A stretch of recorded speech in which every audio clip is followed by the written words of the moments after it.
بسم اللہ الرحمن الرحیم الحمد للہ رب العالمین والصلاة والسلام علی سید الانبیاء والمرسلین اما بعد۔ جب تک بھی زندہ رہنا ہے حق قول زبان سے کہنا ہے، کیا ڈر ہے تجھ کو اے آصف جب جانا اپنی باری ہے۔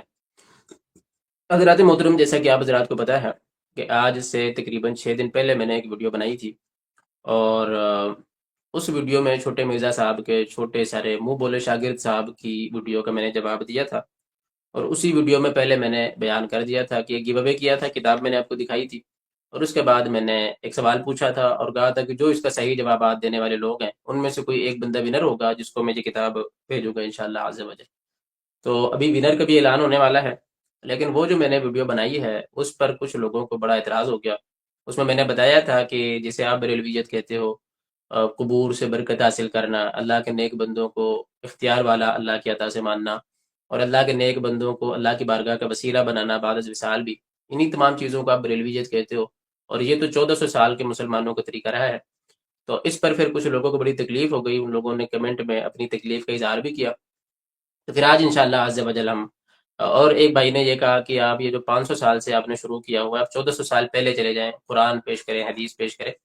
تو پھر انشاءاللہ عز و جل آج ہم کچھ لوگوں کے کمنٹس بھی آپ کی سامنے شو کریں گے، پھر اس پر جو ہے وہ 1400 سال پہلے سے جو ہے ہم لوگ دیکھیں گے کہ شروع سے لے کر اب تک مسلمانوں کا جو راستہ رہا ہے اس پر کون لوگ موجود ہیں۔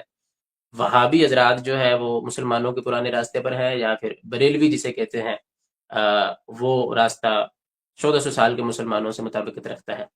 اس سے پہلے کہ ہم اپنی بات شروع کریں، ہمارے ساتھ ایک مہمان موجود ہیں، جناب صادق وارسی بھائی، پہلے انہیں استقبال کرتے ہیں۔ جی، السلام علیکم ورحمۃ اللہ وبرکاتہ صادق بھائی، وعلیکم السلام ورحمۃ اللہ وبرکاتہ۔ کیسے مزاج ہے؟ خیریت سے ہیں؟ الحمدللہ الحمدللہ، اس کے پیارے رسول کا بڑا فضل ہے۔ آپ بتائیں کیسے ہیں؟ چلیں جی، ماشاء اللہ۔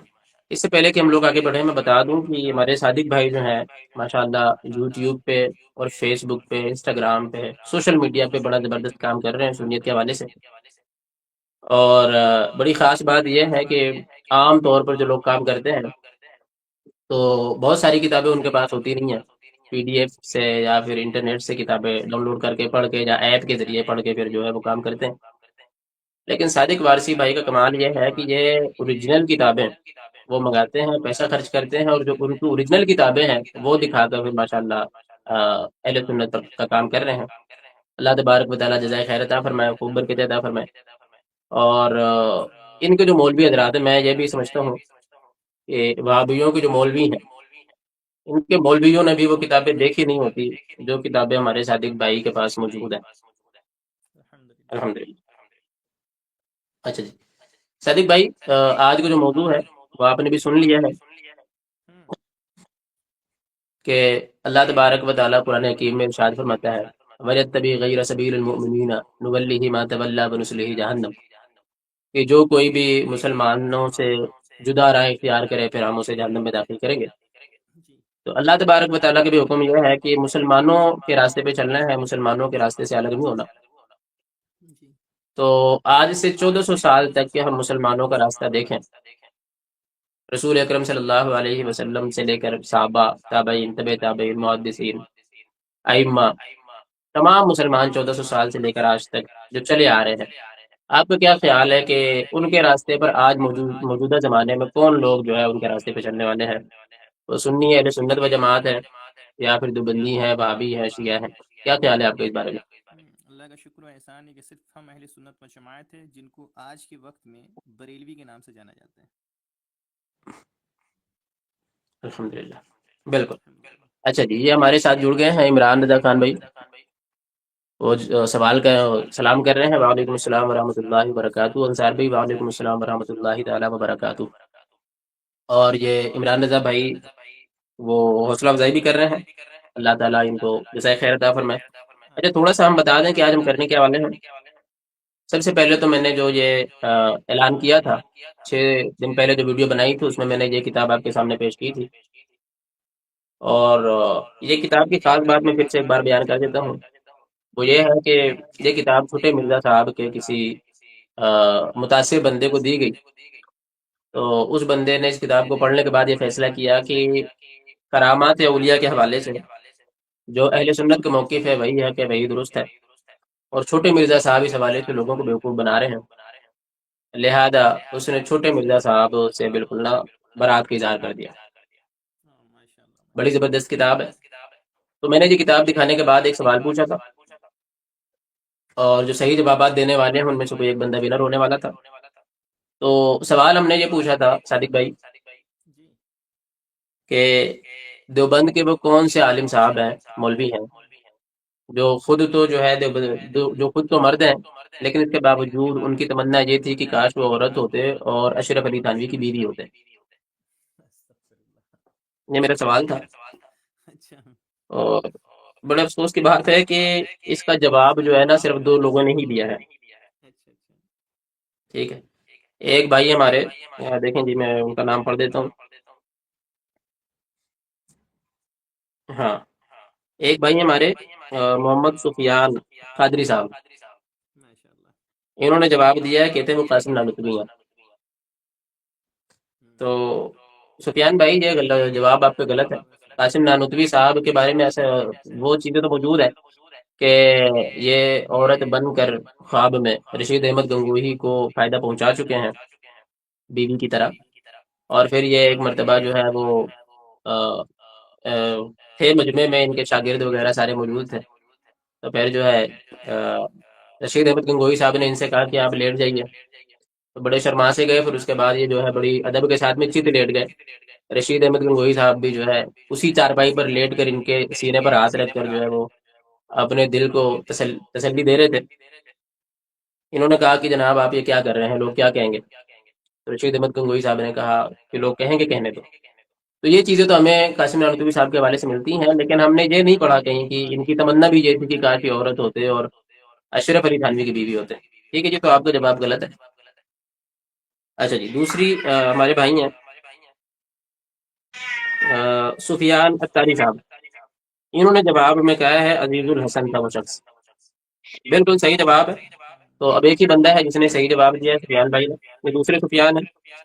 تو انہوں نے بالکل صحیح جواب دیا ہے۔ تذکرۃ الرشید میں نے کتاب دکھائی تھی، اور اس میں سے میں نے دکھایا تھا کہ عزیز الحسن صاحب جو ہے ان کی یہ تمنا تھی۔ اشرف علی تھانوی صاحب سے انہوں نے کہا کہ کاش یہ عورت ہوتے اور جو ہے وہ اشرف علی تھانوی کی بیوی ہوتے، پر اشرف علی تھانوی بڑے خوش ہو گئے اور کہا کہ یہ آپ کی محبت ہے، ثواب ملے گا ثواب۔ تو ٹھیک ہے جی سفیان بھائی، آپ جو ہے وہ ہمیں ای میل کریں، ای میل آئی ڈی ہم کمنٹ میں انشاءاللہ میسج کر دیں گے، تو اس پہ اپنا مکمل ایڈریس آپ میسج کر دیں، انشاءاللہ عز و جل ان قریب یہ کتاب آپ کے پاس پہنچا دی جائے گی۔ ماشاء اچھا اللہ جی، ماشاء اللہ۔ ایک بات تو یہ ہو گئی۔ دوسری بات یہ ہے کہ ہاں جی، وہ کچھ کمنٹس میں آپ کے سامنے پیش کر دیتا ہوں، پھر جو ہے وہ بات آگے بڑھ جائے گی انشاءاللہ عز و جل۔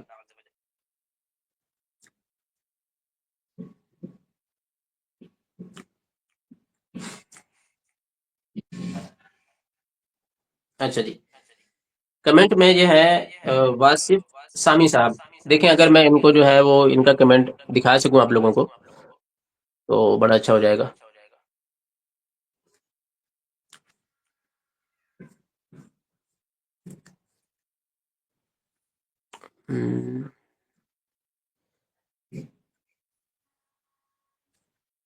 اسکرین شاٹس،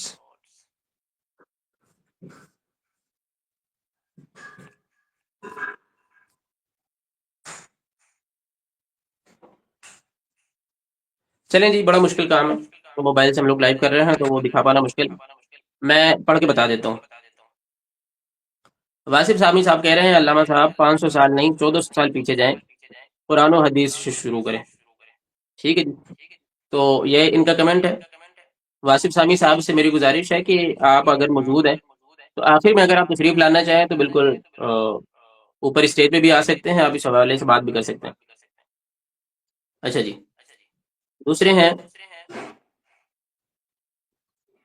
طاہر محمود صاحب، یہ کہہ رہے ہیں اللہ رب العالمین نے فرمایا کہ میں شرک کو معاف نہیں کروں گا، اللہ کا واسطہ ہے تم لوگوں کو شرک سے بچ جاؤ۔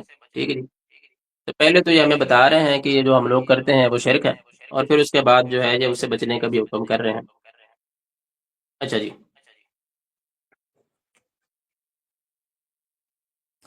دوسرا پھر طارق محمود صاحب ہیں، کہتے ہیں 1400 سال پہلے کی بات کر لیتے ہیں. 1400 سال پہلے سے جو ہے آپ وہ قبروں سے برکت حاصل کرنا، تبرک حاصل کرنا، اللہ کے نیک بندوں کو اختیار والا ماننا، یہ 1400 سال پہلے شروع کریں.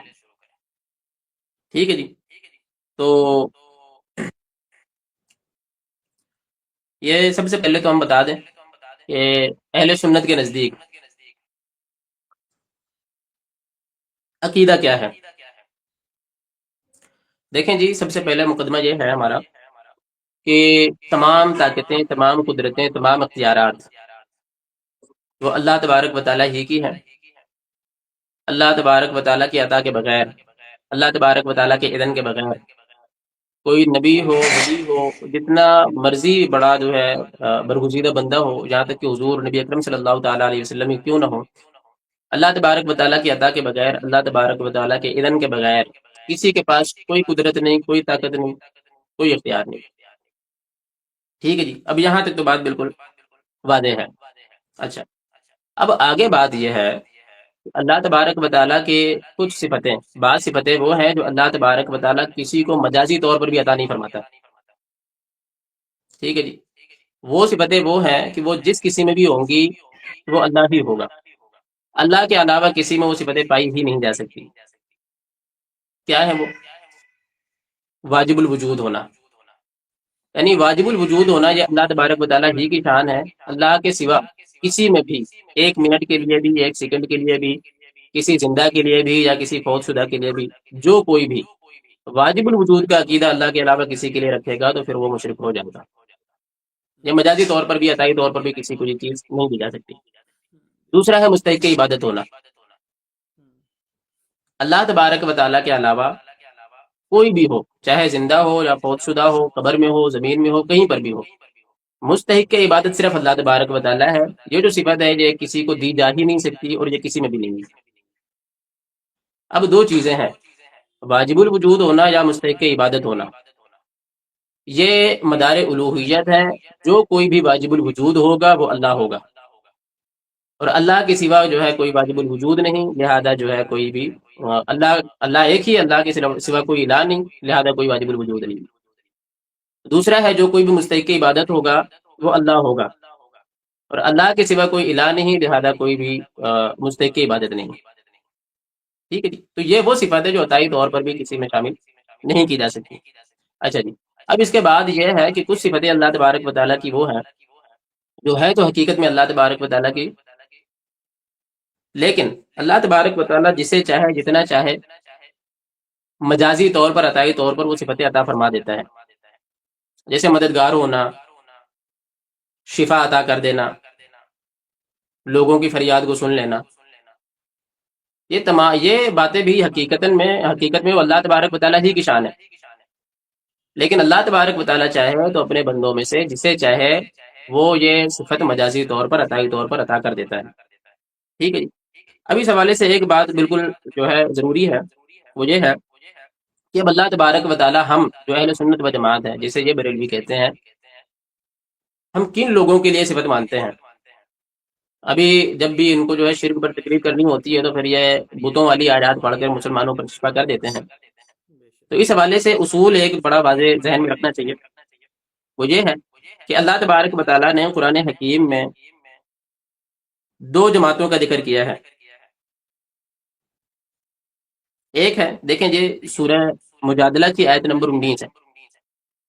اللہ تبارک و تعالیٰ ارشاد فرماتا ہے، استحوذ علیہم الشیطان فانساہم ذکر اللہ اولئک حزب الشیطان الا ان حزب الشیطان هم الخاسرون. اللہ تبارک و تعالیٰ فرماتا ہے شیطان نے ان پر ایسا غلبہ پا لیا کہ انہیں اللہ کا ذکر بلا دیا، یہی لوگ شیطان کی جماعت ہیں. سن لو، یقیناً شیطان کی جماعت ہی نقصان اٹھانے والوں میں سے ہے. یہاں پر میں بتا دینا یہ چاہتا ہوں کہ بھائی ایک جماعت ایسی ہے جس کا نام اللہ تبارک و تعالیٰ نے حزب الشیطان رکھا ہے، شیطان کی جماعت ہے. دوسری جماعت کا ذکر میں کر دیتا ہوں.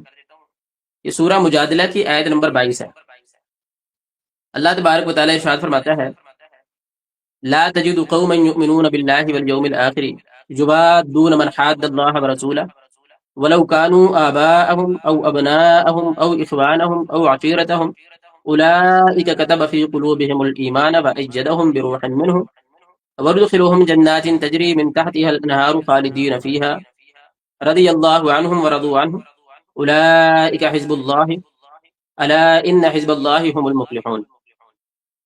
اللہ تبارک و تعالیٰ اپنے حبیب سے ارشاد فرماتا ہے تم ایسے لوگوں کو کبھی بھی نہ پاؤ گے جو اللہ اور آخرت کے دن پر ایمان رکھتے ہوں اور پھر اللہ اور اس کے رسول کے مخالفوں سے محبت رکھیں، اگر وہ ان کے اپنے باپ، بیٹے، بھائی یا قبیلے ہی کے کیوں نہ ہوں۔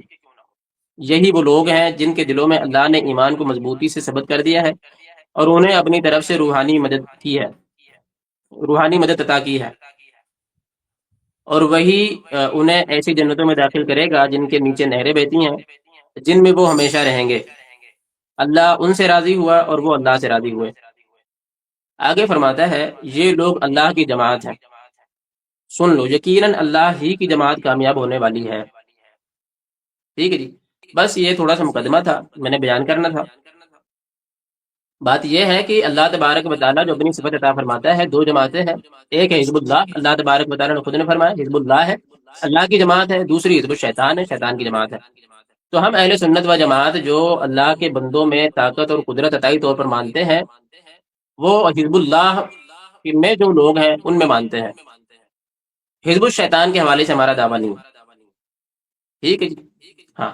تو اب اگر کوئی یہ کہتا ہے کہ اللہ کے نیک بندوں سے مدد طلب کرنا شرک ہے، قبروں پر جانا شرک ہے، تو ہم اس کی دلیل کو مان جائیں گے، وہ تشریف لے آئیں، اور تشریف لانے کے بعد صرف اتنا بتا دیں کہ اللہ تبارک و تعالیٰ نے حزب اللہ والوں سے مدد مانگنے سے، حزب اللہ کو وسیلہ بنانے سے، حزب اللہ کو اختیار والا ماننے کو شرک کہا ہو تو ہم بالکل مان جائیں گے۔ لیکن اگر وہ آنے کے بعد آیات وہ پیش کرتے ہیں جس میں حزب الشیطان کا ذکر ہے، یعنی کافر، بت، یہ سارے کے سارے حزب الشیطان ہیں، تو اگر آنے کے بعد وہ آیات پڑھیں حزب الشیطان والی اور حکم لگائیں حزب الشیطان والی اور حکم لگائیں حزب اللہ پر، تو پھر یہ جو ہے ان کا دعوے کے مطابق ان کی دلیل نہیں ہوگی۔ ٹھیک ہے جی، تو اب آخر میں ہم انشاءاللہ جو ہے موقع دیں گے جو کوئی بھی آنے کے بعد اگر یہ جو ہمارا اہل سنت کا جو ہے عقیدہ ہے اس کو اگر شرک ثابت کرنا چاہے تو بالکل آگے کر سکتا ہے۔ چلیں جی، میں بڑا معذرت چاہتا ہوں، یہ تھوڑا سا مقدمہ تھا، میں نے پیش کر دیا۔ ہمارے مہمان جو ہے صادق وارسی بھائی کو میں نے موقع نہیں دیا۔ نہیں ماشاءاللہ بھی یہ بہت ضروری ٹھیک ہے ہے مقدمہ پیش کرنا۔ جی، صادق بھائی آواز آ رہی ہے آپ کو؟ جی جی بالکل آ رہی ہے، اچھا آواز آ رہی ہے۔ جی، آواز بڑی کم ہے صادق بھائی کی، اور یہ عبداللہ اشرفی بھائی بھی ماشاءاللہ موجود ہیں، عمران رضا خان بھی کہہ رہے ہیں کہ صادق بھائی کی آواز نہیں آ رہی ہے۔ اچھا وہ آپ میں سے کوئی جو ہے بتائے بھائی کی آواز سن کے کہ بھائی کی آواز ٹھیک آ رہی ہے کہ نہیں آ رہی ہے؟ میری آواز آ رہی ہے آپ لوگوں کی؟ نہیں بتا دیجیے ایک بار کمنٹ میں۔ چلیں جی، مجھے تو ٹھیک آ رہی ہے۔ تو صادق بھائی آپ اس پر اپنا تبصرہ جو ہے کریں کہ قبروں سے برکت حاصل کرنا، اللہ کے نیک بندوں کو اختیار والا ماننا، اللہ کے نیک بندوں کو بعد از وصال بھی جو ہے ان کو وسیلہ بنانا، اس حوالے سے قرآن و سنت کے کیا دلائل ہیں اور کیا احکامات ہیں؟ بسم اللہ الرحمن الرحیم۔ دیکھیے مشتاق بھائی، بہت امپورٹنٹ ٹاپک آپ نے رکھا ہے ماشاءاللہ، اور اس پر جو ہے یہ وہابی بھولی بھالی عوام کو دھوکہ دے کر بہت آسانی سے جو ہے ان کے کم علمی کا فائدہ اٹھا کر ان کو بھٹکا رہی ہے، تو ایسے ٹاپکس پر بات کرنا بہت ضروری ہے۔ رہی بات کہ اللہ والوں کے مزارات پر جا کر برکت حاصل کرنا، ان سے مدد طلب کرنا یا ان کو وسیلہ بنانا، اس تعلق سے اگر ہم دیکھتے ہیں تو یہ ہم کو حضور پاک صلی اللہ علیہ وسلم کی زندگی مبارک سے لے کر صحابہ اکرام کے عمل سے لے کر اب تک کے تمام مسلمانوں میں نظر آتا ہے، الحمدللہ۔ ماشاء اللہ صادق بھائی آواز بتا رہے ہیں لوگ کہ بہت دھیمی آ رہی ہے، بہت دھیمی آ رہی تھوڑا ہے، سا مائک قریب کر لیں اب اگر ہو آواز سکے تو۔ کلیئر ہے؟ آواز کا مسئلہ ہے۔ ہم ڈائریکٹ بات کر رہے ہیں، ایسا نہیں کہ مائک لگا رہے ہیں۔ ایک منٹ، ہم ایک بار نا ایئر فون لے کر آتے ہیں، لیکن میرا تو ٹائٹ ہیڈ فٹ ہے۔ فون ہاں ٹرائی کریں، کیونکہ آپ کی باتیں ماشاءاللہ بڑی قیمتی ہیں، ہم چاہتے نہیں کہ بالکل بھی مس ہو جائے وہ۔ مطلب ذرا بھی آواز نہیں آ رہی ہے؟ بہت دھیرے دھیرے آ تو رہی ہے. جب آپ پہلے کنیکٹ ہوئے تھے تو ٹھیک آ رہی تھی, اچھا اچھا. لیکن جب دوبارہ کنیکٹ ہوئے ہیں تو پھر آواز بڑی دھیمی ہو گئی.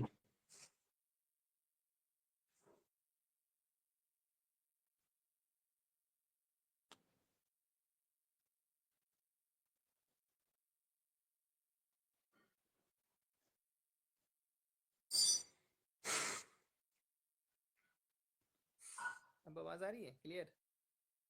ہاں ابھی بھی آ رہی ہے, لیکن تھوڑی سی ابھی بھی دھیری ہے. اب میری آواز ٹکرا کے آ رہی ہے. آپ نے کوئی اور بھی فون چالو کیا ہوا ہے کیا؟ نہیں نہیں، اور کوئی فون چالو نہیں ہے. ابھی آواز ٹھیک ہے؟ ابھی بھی سلو ہے؟ وہ پہلے ہی کی طرح آ رہی ہے. یہ انصار بھائی ہمارے وہ بھی بتا رہے پہلے ہیں. کی طرح ہے. ابھی آواز ٹھیک ہے کہ پہلے کی طرح ہے؟ پہلے ہی کی طرح محسوس ہو رہی ہے ابھی بھی. جو نیچے لوگ ہیں وہ بھی بتا دیں. دیکھ لیجیے آواز اگر تھوڑی بھی کلیئر ہو تو پھر بتائیں. ہاں ابھی تھوڑی سی پہلے سے بہتر لگ رہی ہے. اچھا اچھا. جی جی. چلیں ٹھیک ہے, تو شروع مشتاق کریں, بھائی باقی لوگ جو ہے وہ ہاں جی بتا میں دیں یہ گے. کہہ رہا تھا کہ جب ہم دیکھتے ہیں کہ یہ سارے معاملات کو جن کو یہ وہابی شرک قرار دیتے ہیں اور کہتے ہیں کہ یہ سارا جہنم میں جانے والا طریقہ ہے، تو یہ جی معاملہ ہمیں جو ہے اللہ کے پیارے رسول صلی اللہ علیہ وسلم کی تعلیمات میں ملتا ہے، صحابہ اکرام کی تعلیمات میں ملتا ہے، ائمہ اکرام محدثین کی تعلیمات میں ملتا ہے، اور اس پر اب تک کے 1450 سال سے 1450 سال سے لے کے تمام امت کا اس پر عمل ملتا ہے الحمدللہ، جس کو بے یہ شک. وہابی ابھی 1450 سال کے بعد جو ہے شرک قرار دے رہے ہیں۔ جیسے یہ بالکل. کہتے ہیں کہ وسیلے کے تعلق سے جو یہ انکار کرتے ہیں، تو وسیلے کے تعلق سے جیسے ابھی ایک ویڈیو آ رہا تھا، کسی اہل حدیث مسجد کا امام تھا، وہ جی کہہ رہا تھا کہ حضور پاک صلی اللہ علیہ وسلم سے ہم جا کر جو ہے نا حضور کی زندگی مبارک میں دعا کروا سکتے ہیں، حضور کی ذات ہاں پاک کا وسیلہ نہیں لے سکتے۔ ایسے جی ہی نیک لوگوں کی بارگاہ میں جا کر جو ہے نا جو زندہ ہے، ہم ان کی دعا کا ہم، وسیلہ لے سکتے ہیں، یعنی ان سے دعا کروا سکتے ہیں، لیکن جی ان کی ذات کا وسیلہ نہیں لے سکتے۔ ہاں جب ٹھیک ہے. اور یہ جو وہابیوں کا یہ عقیدہ و نظریہ ہے نا، یہ کوئی قرآن و حدیث کی آیت یا حدیث پاک کے مطابق نہیں ہے، بلکہ ابن تیمیہ کی اندھی تقلید میں ہے، کیونکہ یہ سارا معاملہ ابن تیمیہ نے اپنی کتاب الوسیلہ میں لکھا ہے۔ جی لیکن جب ہم اللہ کے رسول صلی اللہ علیہ وسلم کی تعلیمات کی طرف نظر کرتے ہیں تو پھر ترمذی شریف کی حدیث شریف حدیث نمبر 3578، آواز آ رہی ہے؟ جی صادق بھائی آ رہی ہے آواز, آپ بالکل جاری رکھیں. آواز آ رہی ہے؟ بالکل بالکل آواز آ رہی ہے, آپ بالکل جاری رکھیں, ماشاء جی اللہ. جی جی، بولے بیچ سے ونڈو میں غائب ہو جا رہے تھے آپ۔ جی ٹھیک ہے. جی جی، بولے جب ترمذی شریف کی حدیث دیکھتے ہیں تو حدیث نمبر 3578 میں اللہ کے رسول صلی اللہ علیہ وسلم کا فرمان اور حکم وسیلہ کے تعلق سے صاف لفظوں میں موجود ہے کہ پیارے آقا نبی جی رحمت صلی اللہ علیہ وسلم کی بارگاہ میں جب ایک نابینا صحابی آتے ہیں، اور اس جی حدیث کے راوی حضرت حنیف ہے، وہ فرماتے ہیں ماشاء کہ اللہ. جب ہم اللہ کے رسول کی بارگاہ میں بیٹھے ہوئے تھے صلی اللہ علیہ وسلم، تو ایک نابینا صحابی آتے ہیں جن کی آنکھ میں روشنی نہیں تھی، وہ حضور کی بارگاہ ہاں میں آ کر کہتے یا رسول اللہ میرے لیے میرے آنکھ کی روشنی کے لیے دعا فرما دے۔ پھر یہ پیارے آقا جی نبی رحمت دعا نہیں فرماتے ہیں، بلکہ تا قیامت تک آنے والے تمام غلاموں کے لیے، اپنی امت کے غلاموں کے لیے ایک طریقہ بتا دیتے ہیں، جی اور آپ فرماتے ہیں جاؤ اچھے سے وضو کرو، 2 رکعت نفل ادا کرو، اور پھر یہ دعا کرو یا اللہ میں تیری بارگاہ میں متوجہ ہوتا ہوں بواسطہ نبی رحمت محمد صلی اللہ علیہ وسلم کے وسیلے سے، پھر یہ کہو یا رسول ماشاء اللہ صلی اللہ علیہ وسلم ہم آپ کے وسیلے سے اپنے رب کی بارگاہ میں اپنی حاجت پیش کیے، میری حاجت پوری ہو۔ پھر وہ اللہ. بالکل. صحابی حضور فرما رہے ہیں کہ کیسے دعا کرو؟ جی میری ذات سے، میرے ذات کے وسیلے سے دعا کرو کہ یا اللہ میں تیری بارگاہ میں سوال کرتا ہوں۔ کیسے سوال کرتا ہوں؟ حضور فرماتے یہ کہو کہ محمد صلی اللہ علیہ وسلم کے وسیلے سے سوال کرتا ہوں، پھر یہ کہو یا رسول اللہ صلی اللہ علیہ وسلم ہم آپ کے وسیلے سے رب کی بارگاہ میں اپنی حاجت پیش کرتے ہیں۔ سبحان حضرت اللہ حنیف سبحان اللہ. فرماتے ہیں جیسے ہی وہ صحابی جاتے ہیں حضور کی ذات پاک کا وسیلہ لے کر دعا کرتے ہیں، فوراً ان کی آنکھ میں روشنی آ جاتی ہے۔ سبحان اللہ تو یہ تو ہمیں حضور کی سبحان اللہ. تعلیمات میں مل رہا ہے نا، یہ تو آقا کریم صلی اللہ علیہ وسلم ہمیں فرما رہے ہیں کہ میرے وسیلے سے بالکل. دعا کرو۔ اب اگر کوئی وہابی کہے کہ حضور کے وسیلے سے دعا نہیں کرنا ہے، تو ہمارے سامنے جب میرے آقا کا فرمان موجود ہے تو پھر ہم وہابی ابلیسوں کی بات کو کیوں مانیں گے؟ بالکل بالکل صحیح بات، اور ماشاء اللہ. بالکل یہ صحیح سند کے ساتھ صحیح حدیث شریف ہے. اس کو صحیح تو ان کے مولوی، ان کے اکابرین، ان کے کیا البانی وغیرہ نے بھی مانا ہے. جی جی. یہ جی. جی جی بالکل بالکل، فرمائیں آگے فرمائیں. تو تو جب دیکھیے پہلے یہ وسیلے کا انکار کرتے ہیں، صاف ان کی کتابوں میں لکھا ہوا ہے کہ ہم حضور کی ذات کا وسیلہ نہیں لے سکتے، ہم کو حضور کی دعا کا وسیلہ لینا ہے، کہ ہم ان سے دعا کروا سکتے ہیں. کسی نیک جی شخص کی ذات کا وسیلہ نہیں لے سکتے ہیں، ان کی زندگی میں ہم ان سے جا کر دعا کروا سکتے ہیں. تو اب بتائیے اس حدیث جی شریف میں حضور نے فرمایا کہ میرے وسیلے سے دعا کرو، 2 بار اس میں جی حضور نے فرمایا میرے وسیلے سے دعا کرو، اور وہ صحابی حضور کی ذات پاک کے وسیلہ سے دعا کی رب کی بارگاہ میں، اور ان کی حاجت جی پوری ہو گئی.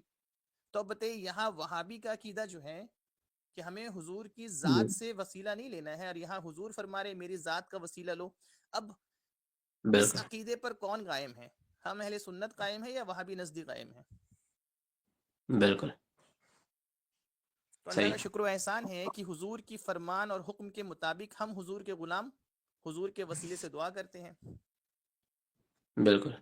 اب پھر جب آپ یہ وسیلہ پیش کیجئے گا، جیسے ہم یہ جی وسیلہ اس اہل حدیث جو امام تھا اس کے اعتراض پر جی یہ حدیث پیش کیے، تو اب جی وہ کہہ رہا ہے کہ نہیں نہیں، تم جو ہے حضور پاک صلی اللہ علیہ وسلم کی بعد از وصال صحابہ اکرام نے جی حضور کے وسیلے سے دعا کی، وہ پیش کرو. جی تو رہی بات کہ ہم تو بعد از وصال بھی ہم حضور کی حدیث پیش کریں، صحابہ کی حدیث پیش کریں گے، لیکن مسئلہ جی یہ ہے کہ آپ تو کہہ رہے تھے ہم کو حضور کی ذات کا وسیلہ نہیں لینا ہے، کسی ولی کی ذات کا وسیلہ زندہ میں بھی نہیں لینا ہے، ہم کو ان سے دعا کروانا ہے. تو یہاں تو ان جی کی اس جہالت بھرے جو عقیدے ہیں جی اس کی تو دھجیاں اڑ گئی. بالکل بالکل صحیح ہے. تو اللہ کا شکر و احسان ہے کہ ہمارا عمل ہے حضور کے ذات پاک کا وسیلہ لینے پر. اب یہ کہتے ہیں کہ نہیں نہیں، یہ تو صحابہ اکرام حضور کی حیات مبارکہ تک لیے، اس کے بعد نہیں لیے. یہ امت سے کتنا بڑا دھوکہ دیتے ہیں جھوٹ بول کر. جی جبکہ اللہ کے حضور پاک صلی اللہ علیہ وسلم کے جو صحابی ہیں وہ حضور پاک صلی اللہ علیہ وسلم کی حیات مبارکہ میں بھی آپ کا وسیلہ پیش کیا، اور آپ کی وصال مبارک کے بعد بھی. جی اسی حدیث شریف کے راوی جو حضرت حنیف ہیں وہ یہ حدیث بیان فرما رہے ہیں، اور وہ یہ حضرت حنیف جو ہے وہ خود تابعی کو حضور کے بعد از وصال حضرت ابوبکر صدیق خلافت میں خلیفہ بنے، حضرت ابوبکر صدیق کے وسیلے وصال کے بعد حضرت عمر فاروق بنے، حضرت عمر فاروق کے وصال مبارک کے بعد حضرت عثمان غنی خلیفہ بنے. تو حضرت عثمان غنی کے دور خلافت میں حضرت حنیف جو ہے وہ حضور کے وسیلے سے دعا کرنے کا طریقہ تابعی کو سکھا رہے ہیں. اور یہ حدیث شریف کو امام طبرانی رحمۃ اللہ تعالی علیہ اپنی معجم الصغیر حدیث نمبر 5693 پہ نقل فرماتے ہیں، اور پھر اسی حدیث شریف کو امام طبرانی معجم الکبیر میں بھی نقل فرماتے ہیں، اور پھر دیگر ائمہ اکرام نے بھی اس کو نقل فرمایا ہے. اب یہ حدیث کیا ہے کہ حضرت عثمان غنی کی بارگاہ میں ایک شخص بار بار جاتا ہے اپنی حاجت کو لے کر، اس کی حاجت پوری نہیں ہوتی ہے کیونکہ ملاقات ہی نہیں ہو پاتا. حضرت عثمان غنی جو ہے مشروف ہونے کی وجہ سے اس کی طرف توجہ نہیں کرتے ہیں. وہ کیا کرتے، پریشان ہو کر جب کئی دن ملاقات نہیں ہو پائی تو وہ حضرت حنیف کی بارگاہ میں آتے ہیں اور کہتے ہیں کہ حضرت حنیف آپ میری سفارش کیجیے حضرت عثمان غنی کی بارگاہ میں کئی دنوں سے آ رہا ہوں، پریشان ہو رہا ہوں، لیکن میری ملاقات نہیں ہو پا رہی ہے، حضرت عثمان غنی ہماری طرف توجہ نہیں کر رہے ہیں. تو حضرت حنیف فرماتے ہیں جو ترمذی شریف کی اس وسیلہ والی حدیث کے راوی ہیں، آپ فرماتے ہیں میں کوئی سفارش تو نہیں کروں گا، لیکن میں تمہیں ایک طریقہ سکھاتا ہوں، جاؤ اچھے سے وضو کرو، 2 رکعت نفل دعا کرو.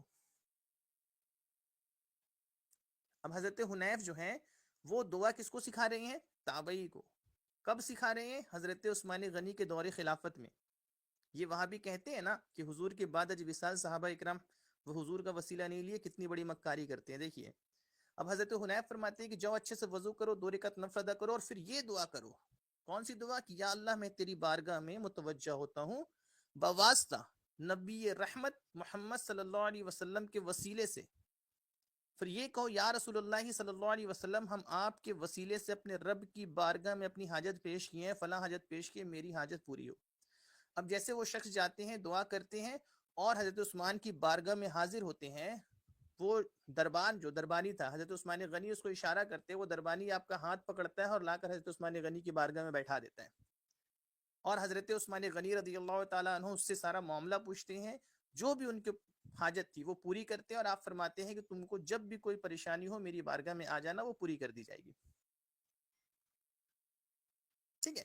اب پھر وہ حنیف کی بارگاہ میں گئے شکریہ ادا کرنے کہ اے حضرت حنیف آپ کا شکریہ کہ آپ نے جو ہے میری سفارش کی. تو حضرت حنیف کیا فرما رہے ہیں؟ دیکھیے وہ کہتے ہیں کہ اللہ کی قسم جس کے قبضے قدرت میں میری جان ہے، میں نے کوئی سفارش نہیں کی، یہ اسی حضور کے وسیلے سے دعا کرنے کی برکت ہے.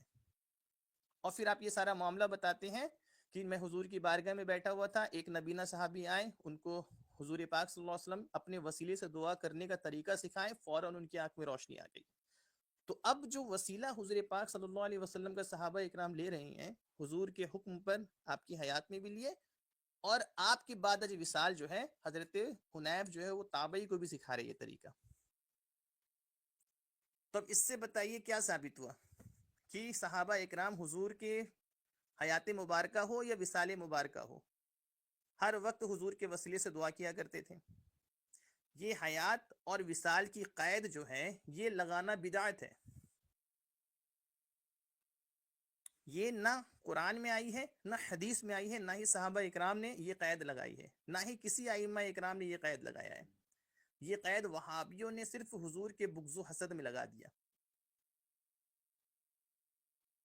اور پھر اس کے بعد مصنف ابن ابی شیبہ کی حدیث شریف ہے کہ حضرت مالک الدار رضی اللہ تعالیٰ عنہ کی بھی روایت ہے کہ آپ فرماتے ہیں کہ جب حضرت عمر فاروق کے دور خلافت میں قحط نازل ہو گیا تو ایک شخص حضرت بلال بن حارث مزنی ان کا نام ہے، وہ روضہ رسول پہ حاضر ہو گئے اور عرض کی یا رسول اللہ صلی اللہ علیہ وسلم آپ کی امت قحط سے ہلاک ہو رہی ہے، بارش عطا کیجیے. پھر حضور کی زیارت ہوتی ہے ان کو خواب میں، اور حضور فرماتے ہیں کہ بارش ہوگی، عمر کو جا کر میرا سلام کہو اور کہو نرمی اختیار کرنے، اور پھر خوب بارش ہوتی ہے. پھر مشکات کی حدیث شریف ہے، ایک بار مدینہ شریف میں جب قحط نازل ہو گیا، لوگ حضرت امی جان عائشہ صدیقہ کی بارگاہ میں گئے شکایت کرنے کے لیے. امی جان عائشہ صدیقہ فرماتی ہیں کہ تم سب میرے پاس کیوں آئے ہو؟ سب کے سب چل جاؤ اللہ کے رسول کی قبر مبارک شریف میں اور جاؤ حضور کے روضہ مبارک کے چھت کے اوپر ایک سوراخ کر دو، ایک کھڑکی کر دو. جیسے ہی تم سوراخ کرو گے آسمان حضور کے روضہ مبارک کو دیکھیں گے، ان کے نین جھڑ پڑیں گے. جیسے ہی وہ جا کر چھت پر سوراخ کرتے ہیں خوب بارش ہوتی ہے. بولے اتنی بارش ہوتی ہے، اتنی بارش ہوتی ہے کہ اونٹ لگتا ہے کہ چربی کے مارے پھٹ پڑیں گے اور ہریالی چھا جاتی ہے. اور آج بھی الحمدللہ گنبد خضرا کے گنبد کے اوپر دیکھیے گا کھڑکی بنی ہوئی ہے. تو مشتاق بھائی بتائیں یہ جو 3 حدیث پیش کی گئی ہے اس سے کیا ثابت ہوا؟ ہاں بالکل، ماشاء اللہ بڑے دلائل آپ نے پیش کیے ہیں، اور یہ تو نہیں کہہ سکتا کوئی بھی کہ یہ 500 سال پہلے کی بات ہے یا 200 سال پہلے کی بات ہے. مطالبہ یہی تھا کہ 1400 سال پہلے سے شروع کریں، تو یہ 1400 سال پہلے سے آپ نے ماشاءاللہ 3 دلائل پیش کیے ہیں. اور یہ جو آپ نے پیش کی تھی نا پہلے کی حضرت عثمان بن حنیف کے حوالے سے، جی تو اس پر جو ہے نا میں نے وہ اسکین لگایا تھا کہ دیکھیں جی، میں ایک بار پھر سے وہ پیش کر دیتا ہوں. ترمذی شریف کوئی کا کہہ حدیث نمبر سکتا ہے اس پر 3578. 3578 جی بالکل. اچھا جی 3578 جو حدیث ہے نا، اس کو البانی صاحب نے بھی وہ اپنی کتاب آپ کی اسکرین پر نظر آ رہی ہوگی، جی جی جی اپنی کتاب میں جناب نے جو ہے اس کو نقل کیا ہے. میں ان کی کتاب سے پڑھ کے بتا دیتا ہوں مختصر. آپ کی اسکرین کے اوپر کتاب نظر آ رہی ہے؟ جی جی آ گئی اسکین. ہاں جی، یہ کتاب ہے، کتاب کا نام ہے دیکھ لیں، التوسل انواعہ و احکامہ، ناصر الدین البانی صاحب کی کتاب ہے جی. اچھا جی، جی اس میں سے میں بالکل مختصر سے پڑھ رہا ہوں. یہ دیکھیں جی صفحہ نمبر آپ کی اسکرین پر ہے، 83 ہے. اچھا جی، کہتے ہیں یہی بالکل سیم ٹو سیم واقعہ ہے، جو کوئی پڑھنا چاہے خود پڑھ سکتا ہے. کہتے ہیں کہاں سے شروع ہو رہی ہے بات؟ ان رجلا كان يختلف الى عثمان بن عفان رضی اللہ عنہ حاجت له فكان عثمان لا يلتفت. بالکل وہی سیم عبارت ہے، پھر اس کے بعد پڑھ لیں. کہتے ہیں وہی حدیث مبارکہ نکل گئی، اللہم انی اسألک و اتوجہ الیک بنبینا محمد صلی اللہ علیہ صلی اللہ وسلم علیہ وسلم. نبی الرحمہ یا محمد. یہ کہتے ہیں یا کہہ کے پکارنا شرک ہے، کفر ہے، پتہ نہیں کیا کیا ہے، بریلویوں کا طریقہ ہے. یہ 1400 سال پہلے کی بات ہے، اور لکھنے والے بھی البانی ہیں. یا محمد، یہ مردود اے نبوی محمد شریف صلی میں ہے. اللہ علیہ وسلم، انی اتوجہ بک الی ربک عز وجل فیقضی لی حاجتی.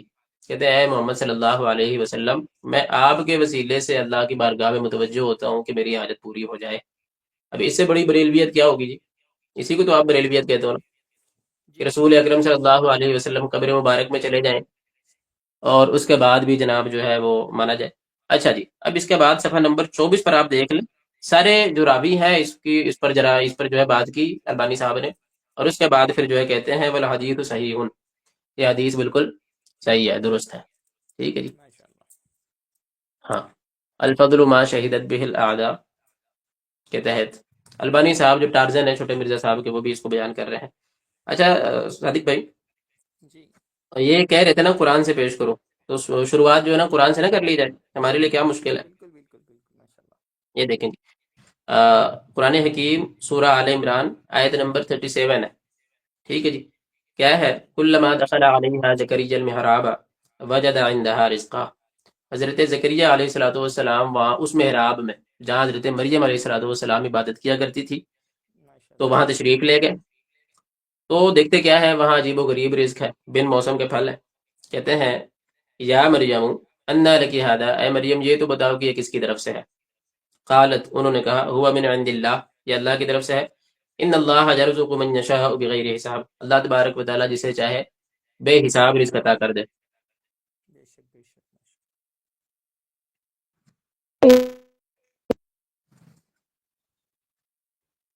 ہلو، اللہ. جی جی ابھی آواز آئی. اچھا ٹھیک ہے. تو حضرت مریم علیہ الصلوۃ والسلام کہتی ہیں اللہ تبارک و تعالیٰ جسے چاہے بے حساب رزق عطا کر دے. سورہ آل عمران کی آیت نمبر 37، اب 38 پڑھ لو، جی جو چاہے دیکھ لے. حضرت زکریا علیہ الصلوۃ والسلام کہتے ہیں ہنالک دعا زکریا ربہ قال ربی هب لی من لدنک ذریۃ طیبہ انک سمیع الدعاء. وہی منظر دیکھ کر زکریا علیہ الصلوۃ والسلام نے اپنے رب سے دعا کی، اے میرے رب اپنی طرف سے مجھے پاکیزہ اور نیک اولاد عطا فرما دے، بے شک تو دعا کو سننے والا ہے. آیت نمبر 39 دیکھ لیں. کہتے ہیں فنادت الملائکہ، فرشتوں نے ندا دی وہو قائم یصلی فی المحراب، ابھی وہ محراب کے اندر ہی تھے، نماز ادا کر ہی رہے تھے کہ فرشتوں نے آواز دے دی ان اللہ یبشرک بیحییٰ مصدقا بکلمۃ من اللہ وسیدا وحصورا ونبیا من الصالحین. ٹھیک ہے جی، کہ فرشتوں نے انہیں پکارا جبکہ وہ محراب میں کھڑے نماز پڑھ رہے تھے، اللہ تمہیں یحییٰ علیہ الصلوۃ والسلام کی خوشخبری دیتا ہے جو اللہ کے کلمہ عیسیٰ علیہ الصلوۃ والسلام کی تصدیق کرنے والا ہوگا. ٹھیک ہے جی. اب دیکھیں جی، آپ تو کہتے ہو کہ جب بھی مانگنا ہے اللہ سے مانگنا ہے، اور اللہ کے جو ہے بندے جو ہیں جو کوئی بھی ہے وہ مجبور ہیں، کچھ نہیں کر سکتے، یہ ہیں وہ ہیں.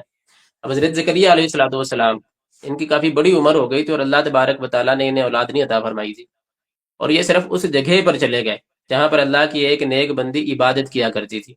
نیک بندی کی شان تو بڑی اعلیٰ ہے، جس جگہ پر حضرت مریم علیہ الصلوۃ والسلام نے عبادت کر دی نا، وہاں سے کتنی بڑی حاجت روائی ہوئی، وہاں سے کتنی بڑی مشکل کشائی ہوئی. اور ہے کہاں پر یہ؟ قرآن حکیم میں موجود ہے. بھائی اس سے بڑی اور بریلویت کیا چیز ہے؟ اسی کو تو آپ شرک کہتے ہو نا، کہ بھائی کسی جگہ میں کوئی برکت نہیں، کسی بندے میں کوئی کمال نہیں، سب کچھ اللہ تبارک و تعالیٰ ہی کرنے والا ہے. میں نے اپنے مقدمے میں پہلے ہی بیان کر دیا کہ تمام طاقتیں، تمام قدرتیں، تمام اختیارات وہ اللہ تبارک و تعالیٰ ہی کی ہیں. ٹھیک ہے جی. لیکن اللہ تبارک و تعالیٰ اپنے بندوں میں سے جسے چاہتا ہے اسے یہ طاقت عطا فرما دیتا ہے کہ وہاں سے حاجت روائی، وہاں سے مشکل کشائی ہو جاتی ہے. ٹھیک ہے جی. بے شک. اچھا، دوسری ایک آیت اور میں پیش کر دیتا ہوں. یہ سورہ یوسف کی آیت نمبر 93 آپ دیکھ لیں. دیکھیں جی، آپ لوگ خود سوچیں، وہابیوں سے میں پوچھ رہا ہوں کہ بھائی شفا دینا کس کا کام ہے؟ شفا اللہ دینے والا ہے. لیکن دیکھیں سورہ یوسف اٹھا کر دیکھیں، کہتے ہیں اذهبوا بقمیصی ھذا فالقوه علی وجه ابی یأتی بصیرا. حضرت یعقوب علیہ الصلوۃ والسلام کی آنکھیں بے نور ہو گئی تھی، بینائی ختم ہو گئی تھی. اب نور چاہیے تھی، مشکل تھی، حاجت تھی، روشنی ختم ہو گئی تھی آنکھ کی، بینائی چاہیے تھی. تو طریقہ کیا تھا؟ حضرت یعقوب علیہ الصلوۃ والسلام مصلی بھی چاہتے، نماز ادا کرتے، دعا کر لیتے. یہ بھی طریقہ ٹھیک ہے.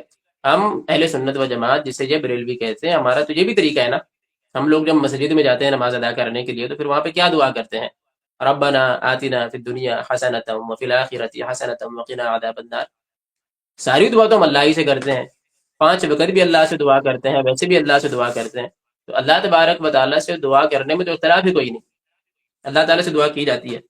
لیکن اللہ کے نیک بندوں کا اگر وسیلہ لگ جائے نا بیچ میں تو کام بڑی تیزی سے ہو جاتا ہے، یہ ہمیں قرآن سے سیکھنے کو ملتا بے شک ہے نا جی. اب دیکھیں جی، یعقوب علیہ الصلوۃ والسلام خود نبی ہیں، لیکن اب ان کی آنکھوں کی روشنی واپس کرنی تھی اور جو ہے بڑی پریشانی تھی، حاجت روائی کرنی تھی. تو یوسف علیہ الصلوۃ والسلام یہ بھی نبی ہے، یہ کہہ دیتے اللہ میرے ابو کی آنکھیں عطا کر دے، ہو ویسے بھی جاتا. لیکن یوسف علیہ الصلوۃ والسلام کو جو ہے نا وہ اگر زبان حال سے کہا جائے تو جناب وہ بریلویت ثابت کرنی تھی. کیا کہا یوسف علیہ الصلوۃ والسلام نے؟ میری قمیص لے جاؤ، میری تو شان بڑی اعلیٰ ہے، میں نے جو قمیص پہن لی ہے نا اس میں بھی ایسی شان آ گئی ہے کہ اس کو میرے ابو کی آنکھوں پر لگا دینا، ان کی بے نور آنکھیں ٹھیک ہو جائیں گی. بالکل ٹھیک ہو گئی جی. اب یہ تو 1400 سال پہلے کی بات نہیں ہے، اچھا یہ آیت یہ نمبر تو 93 حضرت سے 96 ہے نا مشتاق بھائی؟ آیت نمبر سورہ یوسف کی سورہ یوسف میں نے آیت ایک ہی آیت 93 پیش کی ہے، 94 93 ہے، 93 آیت نمبر 93. اذهبوا بقمیصی ھذا فالقوہ علی وجہ ابی یأتی بصیرا. میں نے اتنا ہی پیش کیا ہے جی کہ یوسف علیہ الصلوۃ والسلام نے اپنی قمیص اپنے بھائیوں کو دی، اور باقی سیاق و سباق کو پورا پڑھ ڈالیں آپ. آیت نمبر 90 سے 100 تک پڑھ لیں. جی جی وہ اچھا 93 جی سے جو آپ پڑھے نا، قمیص اپنا اتار جی کر دیے، تو پھر 96 میں وہی اللہ پاک ارشاد فرماتا ہے کہ جب حضرت یوسف علیہ السلام قمیض لے کر حضرت یعقوب کی بارگاہ میں گئے اور ان کی آنکھوں میں لگائی تو فوراً آنکھ میں روشنی آ گئی. ماشاء اللہ. ہاں ہاں، یہاں پہ تو صرف یوسف علیہ الصلوۃ والسلام کا قول نقل کیا گیا. ٹھیک ہے جی. تو یہی تو ہے، ہم تو جاتے ہیں قبروں پر جہاں اللہ کے نیک بندے خود اپنے جسموں کے ساتھ موجود ہوتے ہیں. یوسف علیہ الصلوۃ والسلام تو وہاں تشریف نہیں لے گئے تھے، صرف ان کی استعمال کی ہوئی قمیض گئی تھی، اور وہاں سے برکت اتنی تھی کہ جو ہے حاجت روائی ہو گئی، مشکل کشائی ہو گئی. اور یہ کوئی 1400 سال پہلے کی بات نہیں ہے، 1400 ساڑھے 1400 سال پہلے تو قرآن میں بیان کیا گیا ہے. یہ بات اس سے بھی ماشاء کافی اللہ. سال پہلے کی ہے. ابھی عیسیٰ علیہ الصلوۃ والسلام دنیا میں تشریف نہیں لائے تھے، اس سے بھی پہلے کی بات ہے. تو اس سے اور پرانا حوالہ کیا ہو سکتا ہے؟ ٹھیک ہے بالکل جی. بالکل. چلیں جی. اچھا اچھا مشتاق بھائی، جی. اجازت چاہتے ہیں اسی قمیص کے معاملے میں ایک بار حضور کی قمیص کا یہ معاملہ پیش کر دیں اگر آپ کی ہاں ہاں اجازت ہو. بالکل، ضرور ضرور، بہت اچھا ہو جائے گا. یہ اچھا یہ ایسا نہیں ہے کہ یہ صرف قرآن کریم کی آیت کریمہ ہے، اب یہ کہیں کہ یہ پہلے کی امتیوں کے لیے تھا، ہماری شریعت ہاں میں ایسا کسی صحابہ نے عمل نہیں کیا، کیونکہ یہ تو ڈنڈی مارنے بالکل. میں آگے ہوتے ہیں نا. تو ہاں صحیح مسلم شریف کی حدیث شریف ہے، حدیث نمبر 5409. جی حضرت اسما رضی اللہ تعالیٰ عنہ جو حضرت ابوبکر صدیق کی بیٹی ہیں اور حضرت امی جان عائشہ صدیقہ رضی اللہ تعالیٰ عنہ کی بہن ہیں، آپ فرماتی ہیں کہ حضور کا یہ جبہ مبارک جو ہے مجھے حضرت عائشہ صدیقہ رضی اللہ تعالیٰ عنہ سے ملا ہے، ان کی حضرت امی جان عائشہ صدیقہ کے وصال کے بعد حضرت اسما کو ملا. جی تو اب حضرت اسما جی فرماتی ہیں کہ اس جبہ کا اب کیا کرتے ہیں؟ آپ فرماتی ہیں کہ جب بھی کوئی بیمار پڑتا ہم حضور کے اس جبے مبارک کو دھوتے اور اس کا پانی مریض کو پلاتے اور اس کو شفا مل جاتی. سبحان اللہ سبحان اللہ. صحیح مسلم کی حدیث، حدیث نمبر 5409. جی تو اب تو یہ شرک ہو رہا ہے وہابی اصول کے، وہابی مذہب کے مطابق.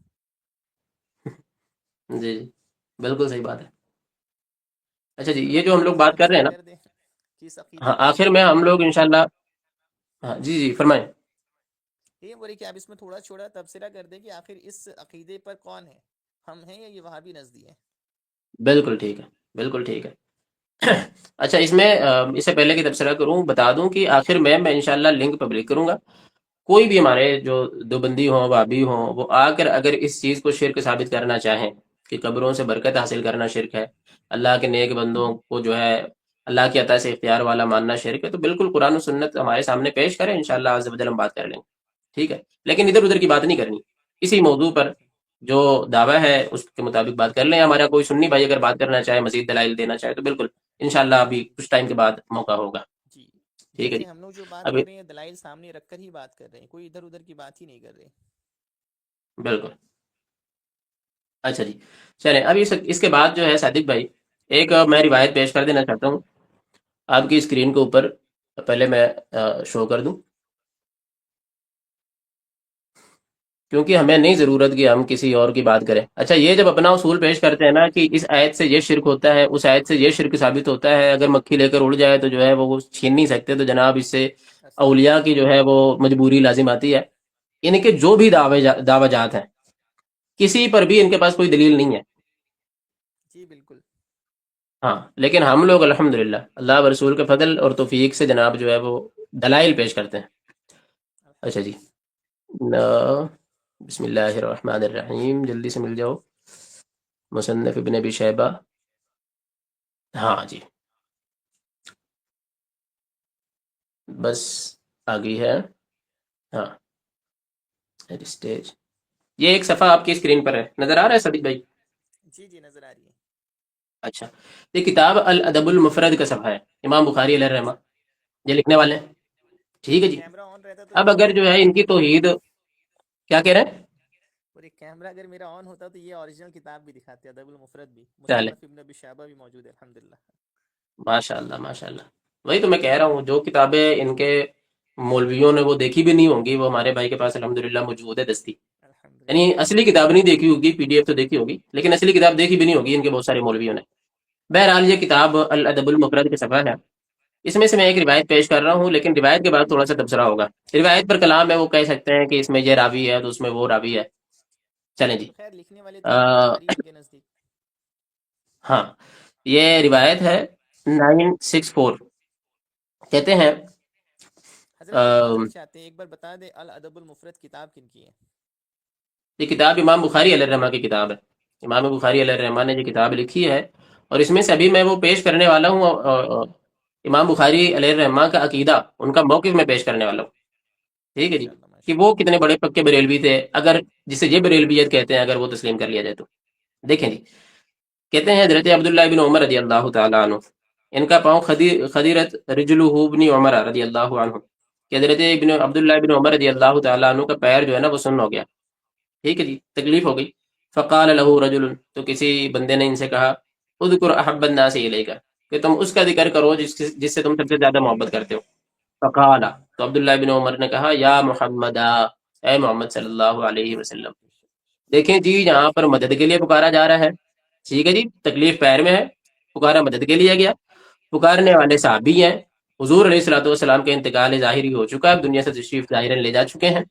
ٹھیک ہے جی. اس کے بعد بھی جا کے ساتھ پکار رہے ہیں. کوئی ایسا اینگل بچا ہے جن کے نزدیک شرک نہ ہو؟ وابیوں کے نزدیک، چھوٹے مرزا صاحب کے نزدیک. ٹھیک ہے. اور پھر حضور اس کے بعد کہتے ہیں کہ جناب جو ہے یہ میں نے یا محمدہ کہا تھا کہ اس کے بعد میرا پاؤں بالکل ٹھیک ہو گیا. ٹھیک ہے. اللہ. 1400 سال پہلے کا حوالہ ہے. اب صادق بھائی اس پر کچھ لوگوں نے جو ہے وہ ذرا پیش کریں گے کہ جناب اس میں یہ راوی ہے تو اس میں یہ راوی ہے، یہ روایت ایسی ہے تو ویسی ہے کہ نہیں؟ جی جی جی. اب ہاں دیکھیے امام بخاری رحمۃ اللہ علیہ لکھ رہے ہیں، اپنا عقیدہ بھی بتا رہے ہیں. ہاں یہی بات ہے. ہاں.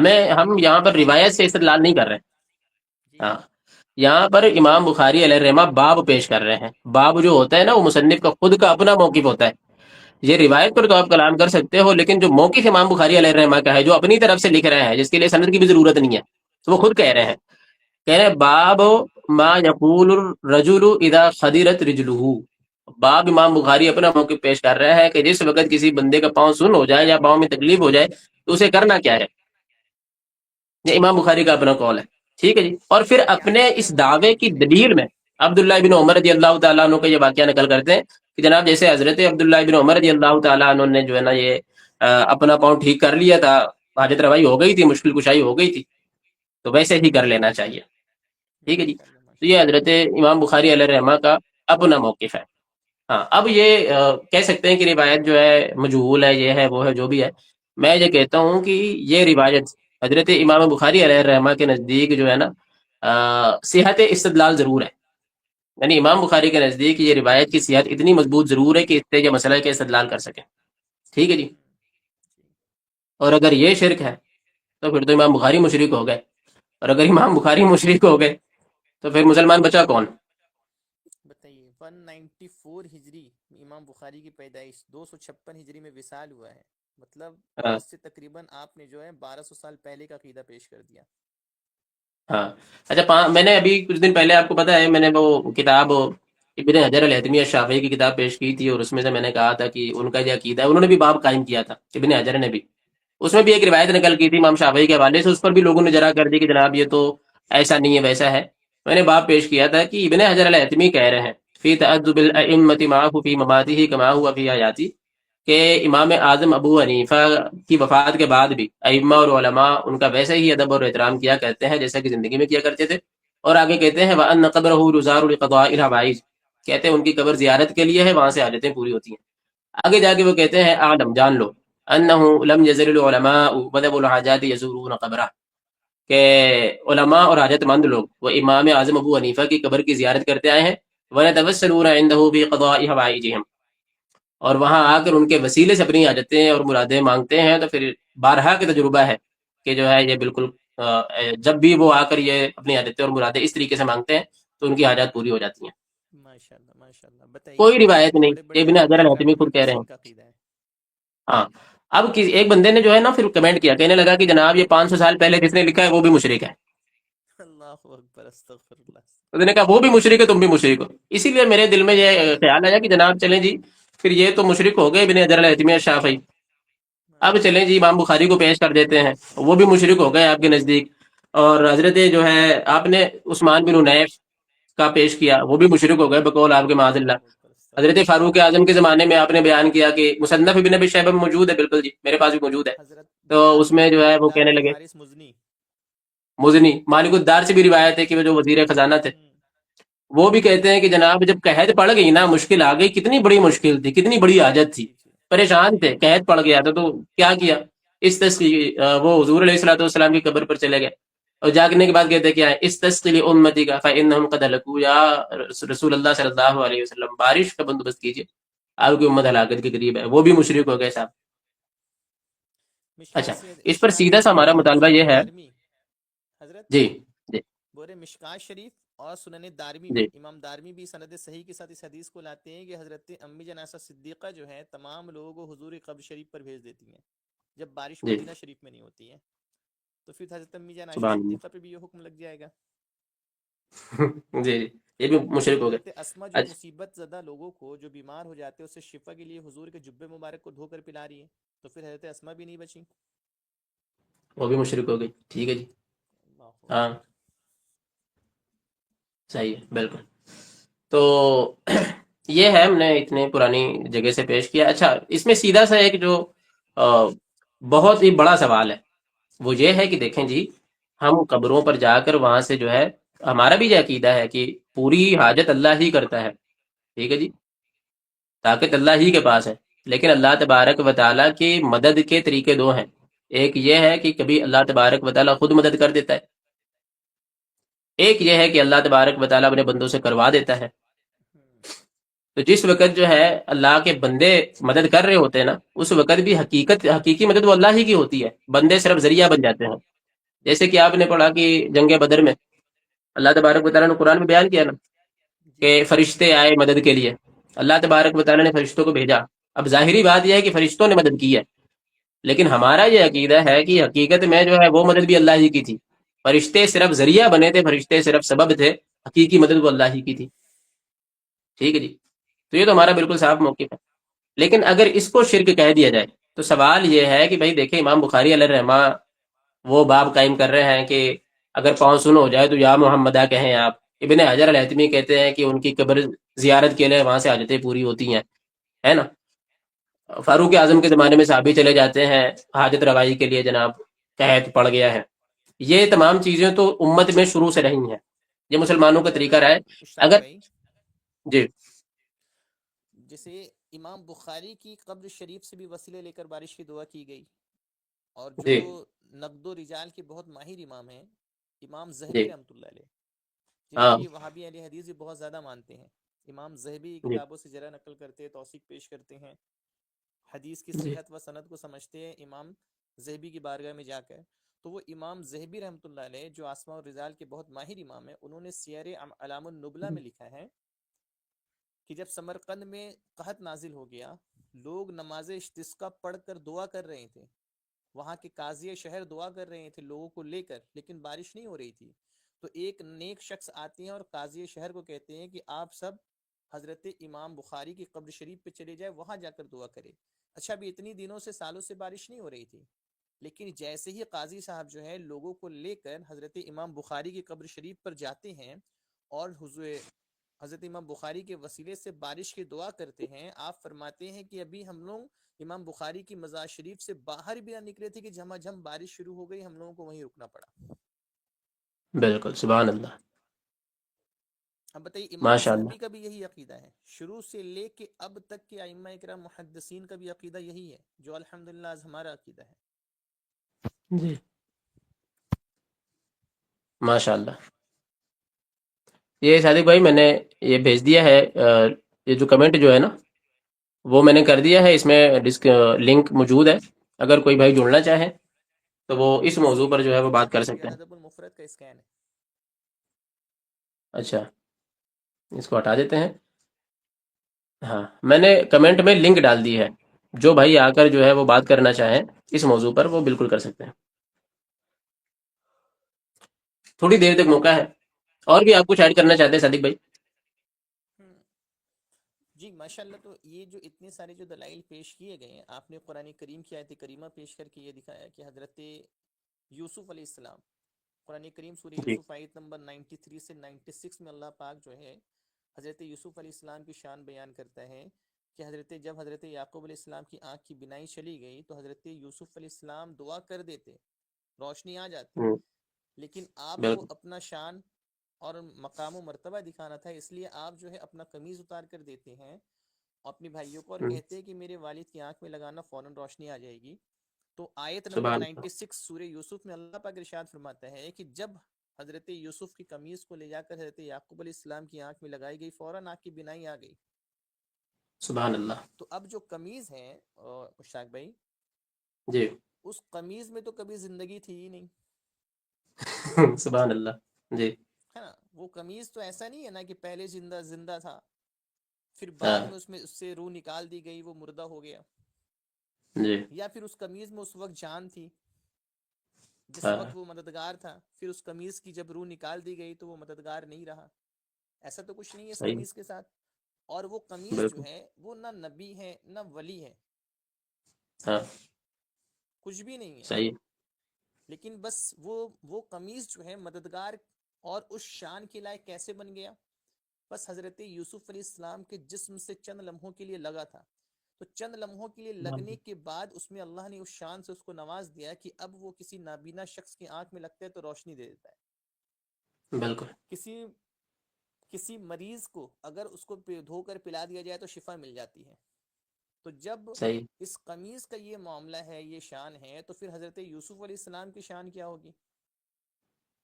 کیا بات ہے. تو یہ سوچنے والی بات ہے. صحیح. بے شک. بڑی افسوس کی بات ہے کہ اللہ رب العالمین نے قرآن میں صاف واضح طور پر بتا دیا کہ میرے جی محبوبین بندوں کی شان تو بہت بلند و بالا ہے، میرے محبوبین بندوں سے جس چیز کو نسبت ہو جاتی ہے اس کی بھی شان کو اللہ پاک بڑھا دیتا ہے، اس کو بھی مشکل کشائی حاجت روائی والا بنا دیتا ہے. بالکل بالکل. تو یہ بڑی اچھا. افسوس کی بات ہے کہ جب ہوں. قمیض آنکھوں کی روشنی واپس کر دیتی ہیں، حضور پاک صلی اللہ علیہ وسلم کا جب مبارک حضور کے وصال کے 50 سال بعد بھی صحابہ اکرام اس کو دھو کر مریضوں کو پلا رہے، شفا حاصل کر رہے ہیں. صحابہ کے نزدیک شرک صحیح. نہیں ہے، حضرت یوسف کے نزدیک شرک نہیں ہے، لیکن ان وہابیوں کے نزدیک آج شرک ہے. جو چیز ہاں صحابی کے نزدیک شرک نہیں ہے وہ آج وہابی کے نزدیک شرک ہے. صحیح. تو اللہ کا شکر و احسان ہے، ہم صحابی کی ماننے والے ہیں، وہابی کے ماننے والے نہیں ہیں. نہیں ہے. چلیں جی ابھی تک کوئی آیا نہیں ہے. ایک بات تھی میرے ذہن میں. اوہو. چلیں جی اگر کوئی آتا ہے تو انشاءاللہ اور بھی اچھی بہتر گفتگو ہو جائے گی. ایک روایت اور میں پیش کر دینا چاہتا ہوں صادق بھائی.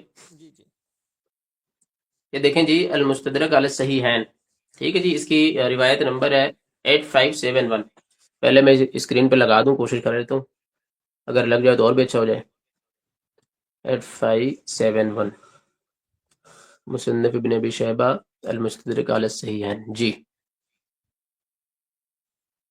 الحمدللہ مشتاق بھائی، یہ کتاب بھی اوریجنل میرے پاس ہے، 4 جلدوں ماشاء میں. اللہ. کیا بات ہے. ہاں یہ نظر آ رہا ہے سب آپ کو؟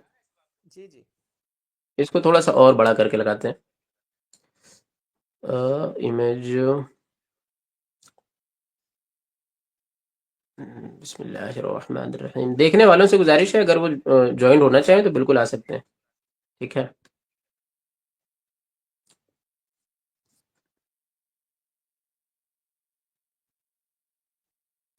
ہاں جی. یہ اسکین دوسرا لگ گیا. یہ 8571 نہیں ہے؟ مصنف ابن ابی شیبہ والی. اچھا اچھا چلے ابھی صحیح ہے. ہاں ہاں ابھی ٹھیک ہے. المستدرک علی الصحیحین کی جو ہے نا وہ اس کو بڑا کر دیجئے. 8571 ہے. جی جی ٹھیک ہے. ایک منٹ امیج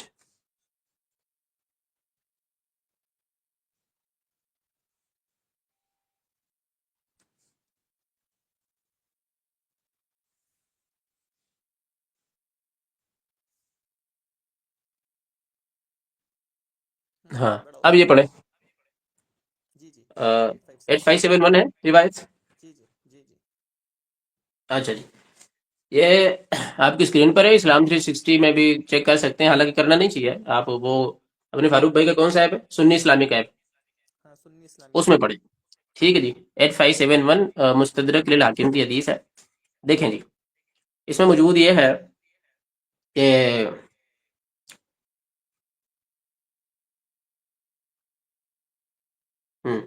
کہتے ہیں اقبل مروان یوما فوجد رجلا واضعا وجهه على القبر. کہتے ہیں کہ ایک مرتبہ جو ہے نا مروان نے دیکھا کہ ایک آدمی حضور نبی اکرم صلی اللہ علیہ وسلم کی قبر پر اپنی پیشانی رکھے ہوئے ہیں.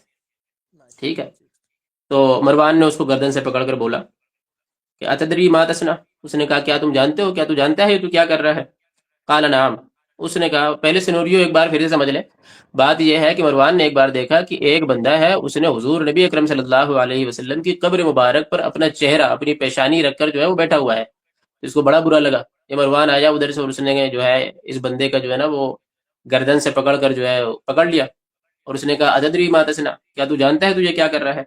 تو اس بندے نے جو بیٹھا ہوا تھا قبر مبارک پر جو ہے اپنا سر رکھ کر, تو اس نے کہا قال نعم. اس نے کہا ہاں میں جانتا ہوں. فاقبل علیہ فاذا هو ابو ایوب الانصاری رضی اللہ عنہ. جب اس نے چہرہ اٹھایا نا تو وہ صحابی رسول حضرت ابو ایوب انصاری رضی اللہ تعالیٰ عنہ تھے. یہ حضور علیہ الصلوۃ والسلام کی قبر مبارک پر جا کر اپنا سر رکھ کر اپنا چہرہ رکھ کر بیٹھے ہوئے ہیں. تو یہ تھے. فقال, اور کہا, جئت رسول اللہ صلی اللہ علیہ وسلم ولم آت الحجر. حضرت ابو ایوب انصاری کہتے ہیں میں یہاں پر حضور علیہ الصلوۃ والسلام سے ملنے آیا ہوں, میں کوئی پتھر کے ڈھیر پر نہیں آیا. اب آج دیکھیں بھابھیوں کی کیا بولی ہے, جو قبر میں چلے گئے جناب, مجبور ہیں, وہ کچھ نہیں کر سکتے, وہ تو مٹی ہے, وہ تو یہ ہو گئے, وہ تو وہ ہو گئے. اور کل صحابی رسول 1400 سال پہلے حضرت ابو ایوب انصاری کہتے ہیں کہ میں یہاں پر ان کی قبر پر آیا ہوں, تو حضور علیہ الصلوۃ والسلام کے پاس آیا ہوں, میں کسی پتھر کے ڈھیر پر نہیں آیا.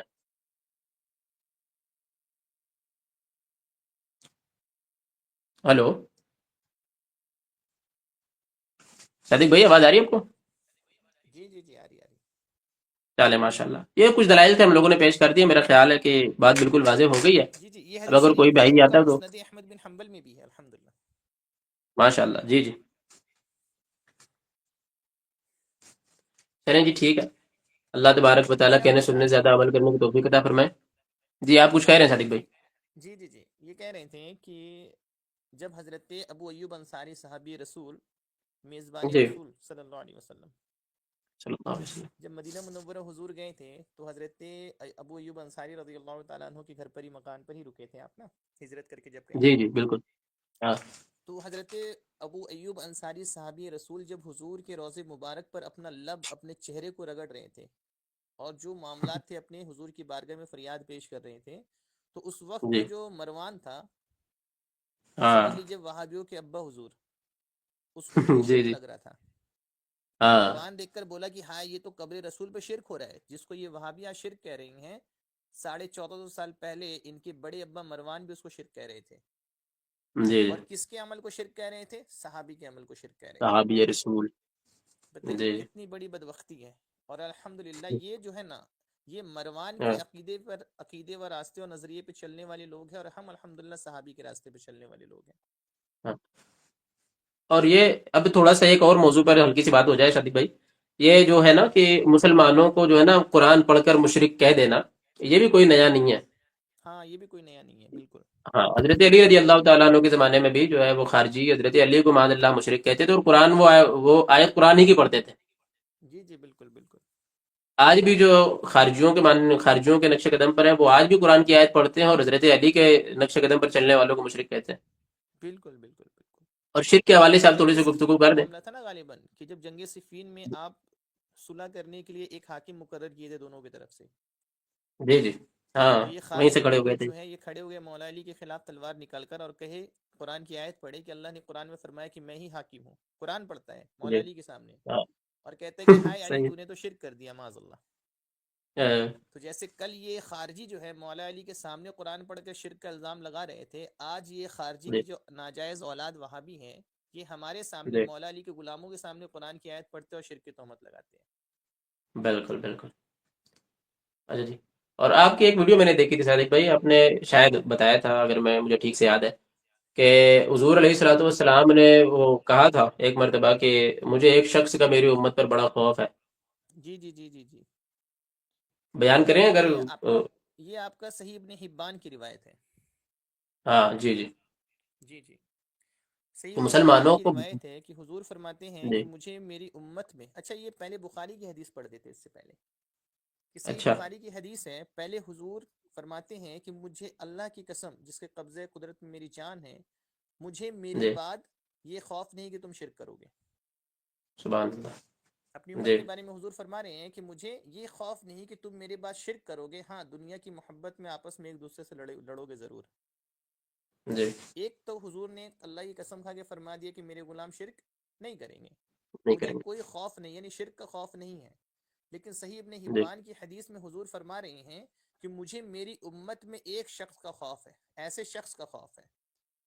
کیسے صحیح شخص ہے. کا؟ آپ فرماتے ہیں کہ وہ اسلام کی چادر اوڑے ہوئے ہوگا، اسلام کی چہرے میں اس کی جو ہے چمک نظر آئے گی، قرآن کی تلاوت جی کرتا ہوا ہوگا، پھر اچانک سے قرآن کو بند کرے گا اور اسلام کی چادر یا کتاب کو پشت کے پیچھے رکھے گا اور پھر پڑوسی کے پاس جائے گا، انہیں مشرک کہے گا اور اس کے اوپر تلوار چلائے گا، ان کو قتل کرے گا.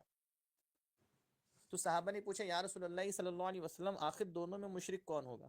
یہ تو معاملہ تھا کہ حضور صحیح نے فرمایا کہ یہ شرک کی تہمت لگا کے قتل کرے گا میری امت کو، مجھے ہے. جی ایسے شخص کا خوف ہے اس امت میں. تو اب ہاں صحابہ پوچھتے یا رسول اللہ دونوں میں مشرک کون ہوگا؟ تو حضور فرماتے ہیں صحیح ہے. شرک کی تہمت لگانے والا خود مشرک ہوگا. سبحان اللہ. تو اب دیکھ یہ لیجئے، بات ہے. ایک طرف تو ہاں مصطفیٰ کریم گارنٹی لے رہے ہیں کہ میرے غلام شرک نہیں کریں گے، اس کا مجھے صحیح. کوئی خوف نہیں ہے. تو حضور کو اپنے غلاموں سے شرک کا خوف نہیں تھا جو آج جی وہابی کو خوف ہے.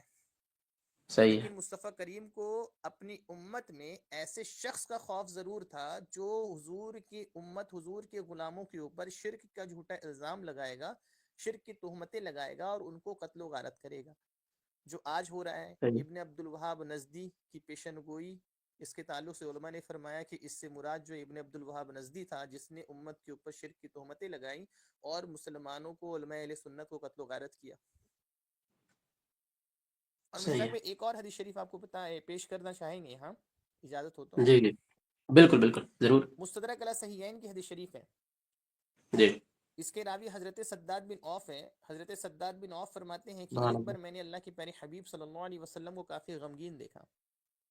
جی تو پیارے آقا نبی رحمت صلی اللہ علیہ وسلم کو غمگین دیکھ کر آپ نے فرمایا یا رسول غمگین دیکھا؟ تو آپ نے عرض کی غمگین ہونے کی وجہ؟ تو حضور فرماتے ہیں اے جی شداد مجھے میری امت پر شرک کا خوف ہے. جی تو حضرت سداد فرماتے ہیں یا رسول اللہ صلی اللہ علیہ وسلم کیا آپ کی امت آپ کے بعد مشرک ہو جائے گی؟ اس پر جی حضور حضرت شداد کو فرماتے ہیں اے شداد خبردار، میری امت نہ کبھی چاند کی پوجا کرے گی، نہ سورج کی پوجا کرے گی، نہ درخت کی، نہ حجر کی، نہ پتھروں کی پوجا کرے گی. اے شداد مجھے سبحان اللہ. میری امت میں جس شرک کا خوف ہے وہ ہے ریاکاری، یعنی شرک اصغر. صحیح ہے. اچھا اس حدیث میں بھی حضور پاک صلی اللہ علیہ وسلم اپنی امتیوں سے سورج، چاند، درخت، حجر، پتھر، انسان، بت کی پوجنے کی نفی کر دی ہے. بالکل صحیح. لیکن یہ وہابی جو ہے ہوں، حضور کے غلاموں کے اوپر شرک کی تہمتیں لگاتے ہیں. اچھا یہ شرک کی تہمتیں لگاتے ہیں تو ہمیں کوئی حیرانی بھی نہیں ہوتی ہے، بلکہ ہمیں پتہ فخر ہے. ہوتا ہے اور خوشی محسوس صحیح ہوتی ہے کہ الحمدللہ حضور نے بتایا تھا کہ ایک ایسی قوم پیدا ہوگی جو میری امتیوں کے اوپر، مسلمانوں کے اوپر شرک کی تہمتیں لگائیں گی. تو شرک کی ہے. تہمت بالکل. لگانے والے تو خارجی معلوم ہوتے ہیں اور ساتھ ہی ساتھ ہمارے ایمان کی گواہی بھی مل جاتی ہے کہ سبحان اللہ. آج وہ مظلوم ہم ہیں جن کے ایمان کی گارنٹی اللہ کے رسول نے دی تھی کہ جس کے سبحان اوپر اللہ. شرک کی تہمتیں لگائی جائے گی وہ ایمان والے مسلمان ہوں گے. صحیح ہے، ٹھیک ہے جی. آپ نے 3 حدیثیں ماشاءاللہ پیش کی ہیں. پہلی یہ کہ حضور نبی اکرم صلی اللہ علیہ وسلم نے گارنٹی دی ہے، انا مما تخوف علیکم واللہ ما خاف علیکم ان تشرکوا بعدی، کہ مجھے اللہ کی قسم اٹھا. اچھا دیکھیں جی، اس میں بھی ایک پوائنٹ ہے کہ رسول اکرم صلی اللہ علیہ وسلم ویسے ہی جو بات کہہ دیں وہ پتھر کی لکیر اب ہے اللہ نا. کی قسم کھا کر کہہ رہے ہیں. ہے قول محمد قول خدا، فرمان نہ بدلا جائے گا، بدلے گا زمانہ لاکھ مگر قرآن نہ بدلا جائے گا. رسول اکرم صلی اللہ علیہ وسلم خود کہہ دیں خود ہی سے ویسے ہی، ہے ہے تو بھی وہ پتھر کی لکیر ہے. اللہ کے رسول صلی اللہ علیہ وسلم اللہ کی قسم اٹھا کر کہہ رہے ہیں کہ تم شرک نہیں بہت کرو گے. زیادہ مطلب کہ امپورٹنٹ بات ہے. ہاں، شرک نہیں کرو گے. اور یہ جو ہے مسلمانوں کو مشرک کہہ رہے ہیں. دوسری طرف جو ہے اللہ کے رسول صلی اللہ علیہ وسلم نے پہلے ہی بتا دیا ہے کہ جو مسلمانوں پر جو ہے شرک کا فتویٰ لگا کر قتل و غارت گری کرے گا، جو مسلمانوں کو مشرک کہے گا، کہنے والا خود ہو جائے گا، لیکن ان کے ڈر میں اللہ کا خوف نہیں ہے کہ یہ بچ جائیں اب بھی، کہ ہوں کہنے والا مشرک ہوگا، جسے کہا جا رہا ہے وہ مسلمان ہوگا، پھر بھی نہیں مانتے. ہوں تیسری چیز آپ نے بتا دی کہ ہاں جی شرک تو ہوگا. اور اچھا، جو جس شرک کے بارے میں رسول اکرم صلی اللہ علیہ وسلم نے بتا دیا کہ یہ شرک ہوگا، اس کے بارے میں بات ہی کوئی نہیں کرتا ہوں کہ بھائی شرک اصغر ہے، دکھاوا آ جائے گا، ریاکاری آ جائے گی، لوگ عبادت جو ہے وہ لوگوں کو دکھاوے کے لیے کریں گے. یہ تو ہے بالکل، یہ بیماری ہے، اس پر کوئی بات ہی نہیں اس کرتا، پر بات ہی نہیں کرتے ہیں. اس پہ بات ہی نہیں ہوتی. اور جو چیز ہو ہی نہیں سکتی، جو چیز ہونی ہی نہیں ہے، پھر جو ہے اس کو جناب جو ہے الزام لگا رہے ہیں. اچھا چلیں جی، مشتاق ماشاء بھائی. اللہ صادق بھائی. جی ہوں جی اس پر جو ہے نا وہاں بھی ایک جواب یہ دیتے ہیں کچھ لوگ جی کہ تم یہ کہہ رہے ہو کہ یہ امت شرک نہیں کرے گی، لیکن حضور کی یہ بھی حدیث ہے کہ اس وقت تک قیامت نہیں آئے گی جب تک کہ ایک قبیلہ جو ہے بت پرستی شروع نہیں کر دے گا. ہاں جی جی صحیح ہے. ہوں تو اس پر یہ کیسے ٹھیک. دھوکہ دیتے ہیں عوام کو. یہاں اس سے جی مراد یہ ہے کہ ایک قبیلہ جو ہوگا وہ کمپلیٹلی اسلام سے خارج ہو کر جو ہے بت پرستی شروع کر دے گا. ایسا نہیں جی ہوگا کہ وہ ایمان والا یعنی کلمہ توحید کا اقرار بھی کرے گا، حضور کے امتی ہونے کا دعویٰ بھی کرے گا، اور ساتھ ہی ساتھ بت پرستی اور شرک بھی کرے گا. صحیح ہے. بلکہ وہ مکمل جو ہے بت پرستی پہ اتر جائے گا اور وہ اسلام سے خارج ہو جائے گا. حضور کا غلام تو رہے گا ہی نہیں وہ. صحیح ہے.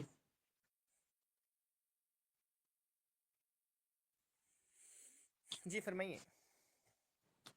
ماشاء اللہ بڑی مفید گفتگو ہو گئی صادق بھائی، آپ کا آنا بڑا ماشاء اللہ اچھا ماشاء اللہ. ہوا. یعنی جو اعتراض کیا گیا تھا آپ کے چینل پر، ماشاء اللہ جی پر مدلل جواب دیا گیا ہے، اور ایسا جواب جو قیامت تک وہابی جو ہے اس کا یعنی ایک جواب بھی نہیں دے پائے گا سمپل نہیں، طور پہ جواب بتائیں. ہوگا بھائی، جواب آئے گا، جواب آئے گا.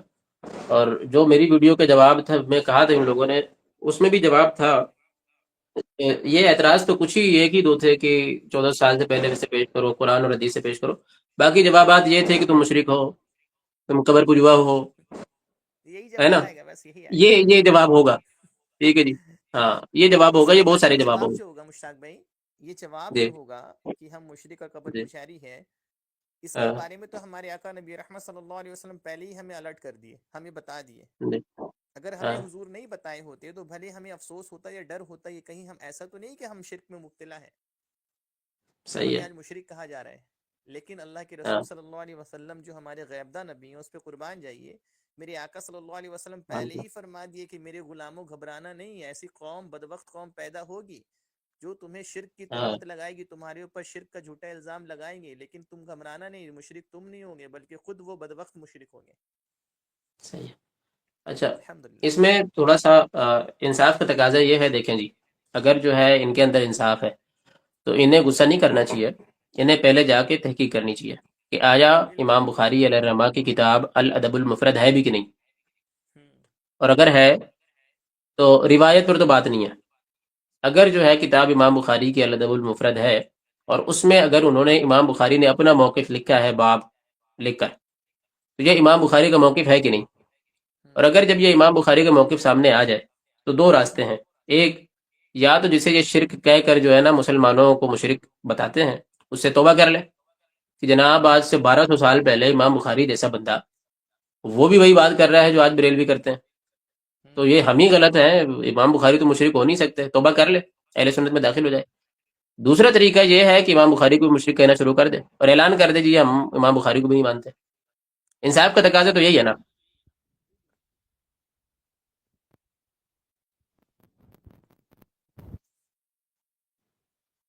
یہ جی ادیب جناب بھائی، فرمائیے.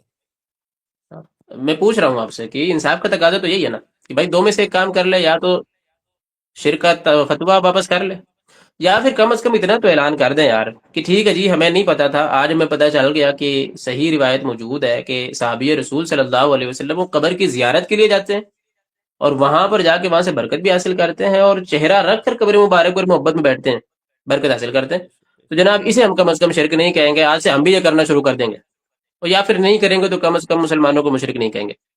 بالکل بالکل بالکل. انصاف کا تقاضا یہ یہ ہے. ساری چیزوں کو لیکن جاننے اگر یہ لا علمی میں کر رہے تھے تو اب یہ توبہ جی کر لیں، اور اب جاننے کے بالکل. بعد ہی پھر کریں گے تو سمجھ لیجئے کہ ان سے ہاں بڑا مشرک بغیرت اور گمراہ کوئی نہیں. ہاں. پھر اور تو پھر بندہ دیکھیں جنت جی کی یہ نعمت میں ابھی تک کہتے ہیں کہ جی جی تم مزاروں پر کیوں جاتے ہو، قبروں پر کیوں جاتے ہو، اگر تمہیں دعا کرنی ہو تم اللہ کی مسجد میں چلے جاؤ. بھائی اس کا انکار کوئی نہیں کرتا، مسجد میں جاتے ہم دعا کرتے ہیں، لیکن بات یہ ہے کہ اللہ کے نیک بندے جہاں پر عبادت کر دیے ہوں یا پھر اللہ کے نیک بندے جہاں پر ہوں وہاں سے دعا جلدی قبول ہوتی ہے. یہ بھی قرآن میں ہم نے پڑھ کے بتا دیا کہ حضرت زکریا علیہ الصلوۃ والسلام جب وہاں سے جا کے دعا کرتے ہیں جہاں حضرت مریم سلام اللہ علیہا جو ہے وہ نماز پڑھتی تھی، جب وہاں سے دعا کی تو فوراً قبول ہو گئی، ابھی وہ ہاتھ نیچے بھی نہیں ہوئے تھے. تو اس چیز کو تسلیم کر لینا چاہیے کہ بھائی ہاں ٹھیک ہے، ویسے دعا اللہ سے کرنی چاہیے، لیکن کبھی موقع میسر آ جائے تو اللہ کے نیک بندوں نے جہاں عبادت کی ہے وہ جگہ مل جائے تو ضرور عبادت تو وہاں سے بھی مدد مانگ لو، اور اگر جو ہے اللہ کے نیک بندے جہاں پر موجود ہیں وہاں سے اگر موقع مل جائے تو وہاں سے بھی مدد مانگ لو اللہ سے. اچھا مشتاق بھائی ایک بات اور یہ بولنا چاہیں گے کہ وہاں جی بھی یہ جو ہے نا لوگوں کو آؤٹ آف جی کانٹیکس جا کر یہ بات بتانا چاہتے ہیں، کہتے ہیں کہ دیکھو یہ کہتے ہیں کہ اللہ پاک ڈائریکٹ نہیں سنتا، ان معاذ کے اللہ، وسیلے سے سنتا ہے معاذ اللہ، اور ان کے مردے معاذ ڈائریکٹ اللہ سن لیتے ثم ہیں. معاذ اللہ. استغفر اللہ. جی اچھا یہ تو ہمارا کوئی عقیدہ ہے ہی نہیں کہ اللہ پاک ڈائریکٹ نہیں سنتا ہے. ہم کہتے ہیں اللہ جی رب العالمین جو ہے ڈائریکٹ بالکل سنتا ہے، اور رب کائنات کو تو بولنے کی بھی ضرورت نہیں ہے، وہ تو ہمارے دل کے معاملات اور کیفیت اور ہمارے خیالات سے بھی واقف ہے، وہ تو عالم الغیب و شہادہ ہے. تو اللہ پاک سنتا تو ہر کسی کی ہے لیکن مانتا ہر کسی کی نہیں ہے. تو ہم جو ہے اللہ رب العالمین سنتا ہر کسی کی ہے، مانتا ہر کسی کی نہیں ہے، تو اس لیے ہم رب ہوں کائنات کو سنانے کے لیے صحیح وسیلہ پیش نہیں کرتے ہیں، بلکہ رب کائنات کو منانے کے لیے اور اپنی فریاد کو پوری ہے، کرنے کے فرق لیے بھی وسیلہ بتایا ہوا پیش ہے، کرتے ہیں. حدیث قدسی ہے، جی رسول اکرم بخاری شریف میں موجود ہے، نمبر مجھے یاد نہیں ہے لیکن بخاری شریف میں موجود ہے کہ رسول اکرم صلی اللہ علیہ وسلم ارشاد فرماتے ہیں لا یزال عبدی یتقرب الی بالنوافل، کہ جب کوئی بندہ، اللہ تعالیٰ کہتا ہے کہ جب کوئی بندہ نوافل کی کثرت سے میرا قرب حاصل کر لے اور میں اسے محبت کرنے لگ جاؤں تو پھر فکنت سمعہ الذی یسمع به، میں اس کے کان بن جاتا ہوں جس سے وہ سنتا ہے، میں اس کی آنکھیں بن جاتا ہوں جس سے وہ دیکھتا ہے، وجدہ الذی یبطش به، میں اس کے ہاتھ بن جاتا ہوں جس سے وہ چلتا ہے، جس سے وہ پکڑتا ہے، ورجلہ الذی یمشی بها، میں اس کے پیر بن جاتا ہوں جس سے وہ چلتا ہے. تو جناب عام لوگوں کے لیے تو نہیں ہے یہ. جب اللہ کسی کو دوست بنا لے تو اس کی طاقت، اس کی پاور، اس کی قدرت الگ ہوتی ہے. پھر عام بندوں پر آپ اللہ کے نیک بندوں کو قیاس نہیں کر سکتے نا. بھائی ہم یہ کہتے ہیں، ہم عام بندوں کے لیے یہ ہے کہ اگر ہمیں جانا ہے 2000 کلومیٹر کا سفر طے کرنا ہے تو ہمیں ٹرین کی ضرورت ہے، ہمیں بس کی ضرورت ہے، ہمیں ہوائی جہاز کی ضرورت ہے. ٹھیک ہے جی ہم عام بندے ہیں، لیکن جس کے پیروں میں قدرت خدا کی ہو تو کیا وہ بھی مجبور ہوگا تمہاری طرح؟ یہ تو اللہ تبارک و تعالیٰ نے فرق بیان کیا ہوا ہے. اچھا اس معاملے سے جی صدیق مکہ بھائی. کا ایک پلمبر تھا وقت، جی وہ مجھے ملا رات کے وقت، مجھ جی سے ملاقات ہوئی اس کی، تو وہ بولا کہ اچھا ایک بات بتائیے صادق بھائی، اللہ کی ولیوں ہاں کی شان پہ بات کر رہا تھا وہ، ان ہاں کے خلاف بات کر رہا تھا. وہ بولے کہ اچھا ایک بات بتائیے، آپ لوگ جو اتنا اللہ کے ولیوں کی بات کر رہے ہیں ایک لاجکلی جی بات کیجئے. ہم بولے ٹھیک ہے چلو لاجک سے ہی بات کرتے ہیں. تو بولے کہ ہاں ہم گاڑی میں بائک پر بیٹھے ہوئے تھے، تو بولے کہ اگر آپ کو یہاں سے ہاں گھر جانا ہے تو آپ کیسے جائیے گا، اڑ کر جائیے گا یا پہلے گاڑی کی چابی کو آن کیجئے گا، کک ماریے گا، سیلف سٹارٹ کیجئے گا، گاڑی سٹارٹ کر کے جائیے گا؟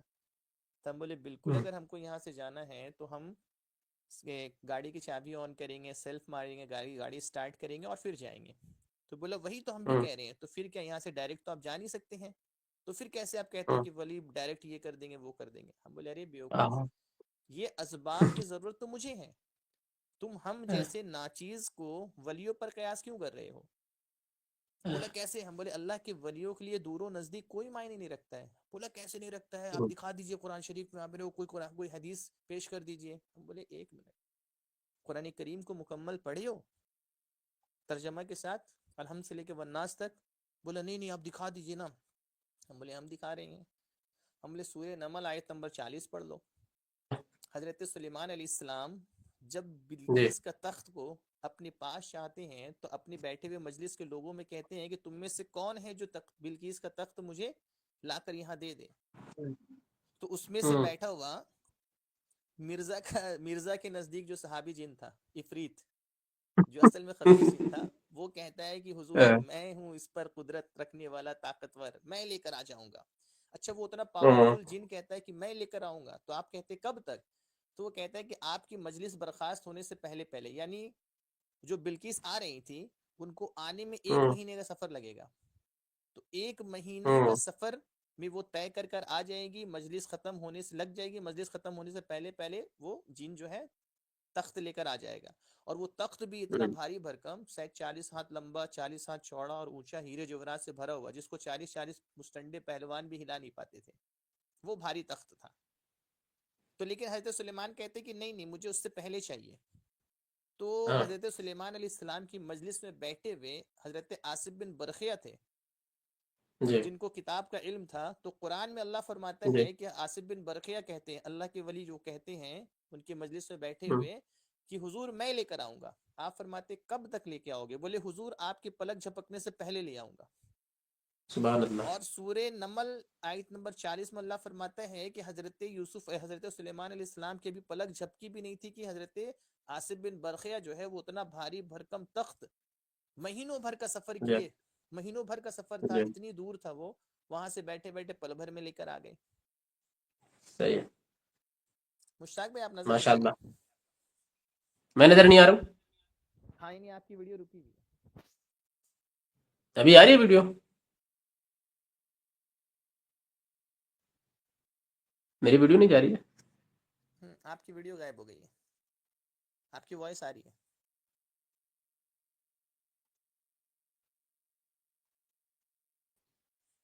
ابھی آ رہی ہے میری ویڈیو صادق بھائی؟ ہاں ہاں اب آ گیا.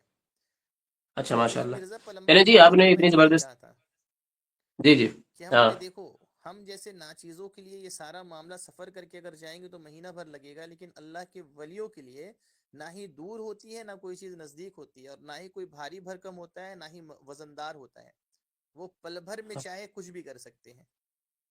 ہاں تو وہ کہتے صحیح. ہیں کہ اچھا یہ آئے تھے، اس کو بتانے کے بعد بھی یقین نہیں ہو رہا تھا. یعنی یہ اپنے کفر اور جہالت میں اتنا زیادہ مطلب ڈھیٹ ہو گئے ہیں کہ قرآن کی آیت بھی ان کو اثر نہیں کرتی ہے.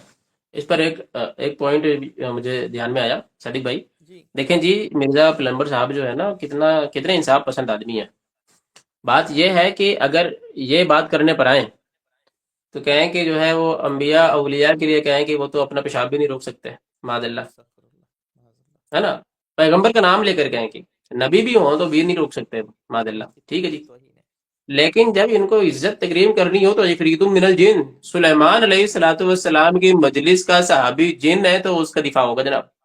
بتائیے اس کو مطلب اتنے بڑے لیول پہ بیان کرتا ہے کہ جیسے واقعی میں کتنا کتنا بڑا مقام تھا اس کا.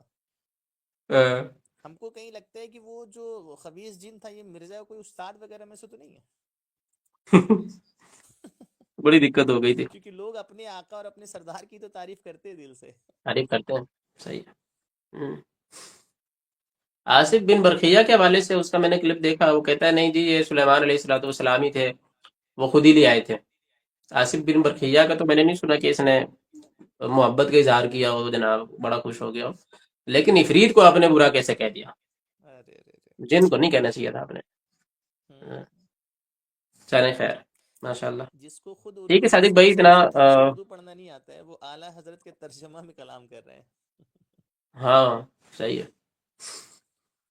چلیں جی صادق بھائی ماشاء اللہ بڑا اچھا ٹائم دیا آپ نے. ٹائم ہو گیا کافی، اگر آپ کچھ اور بھی ایڈ کرنا چاہیں تو کریں، نہیں تو پھر بند کرتے ہیں.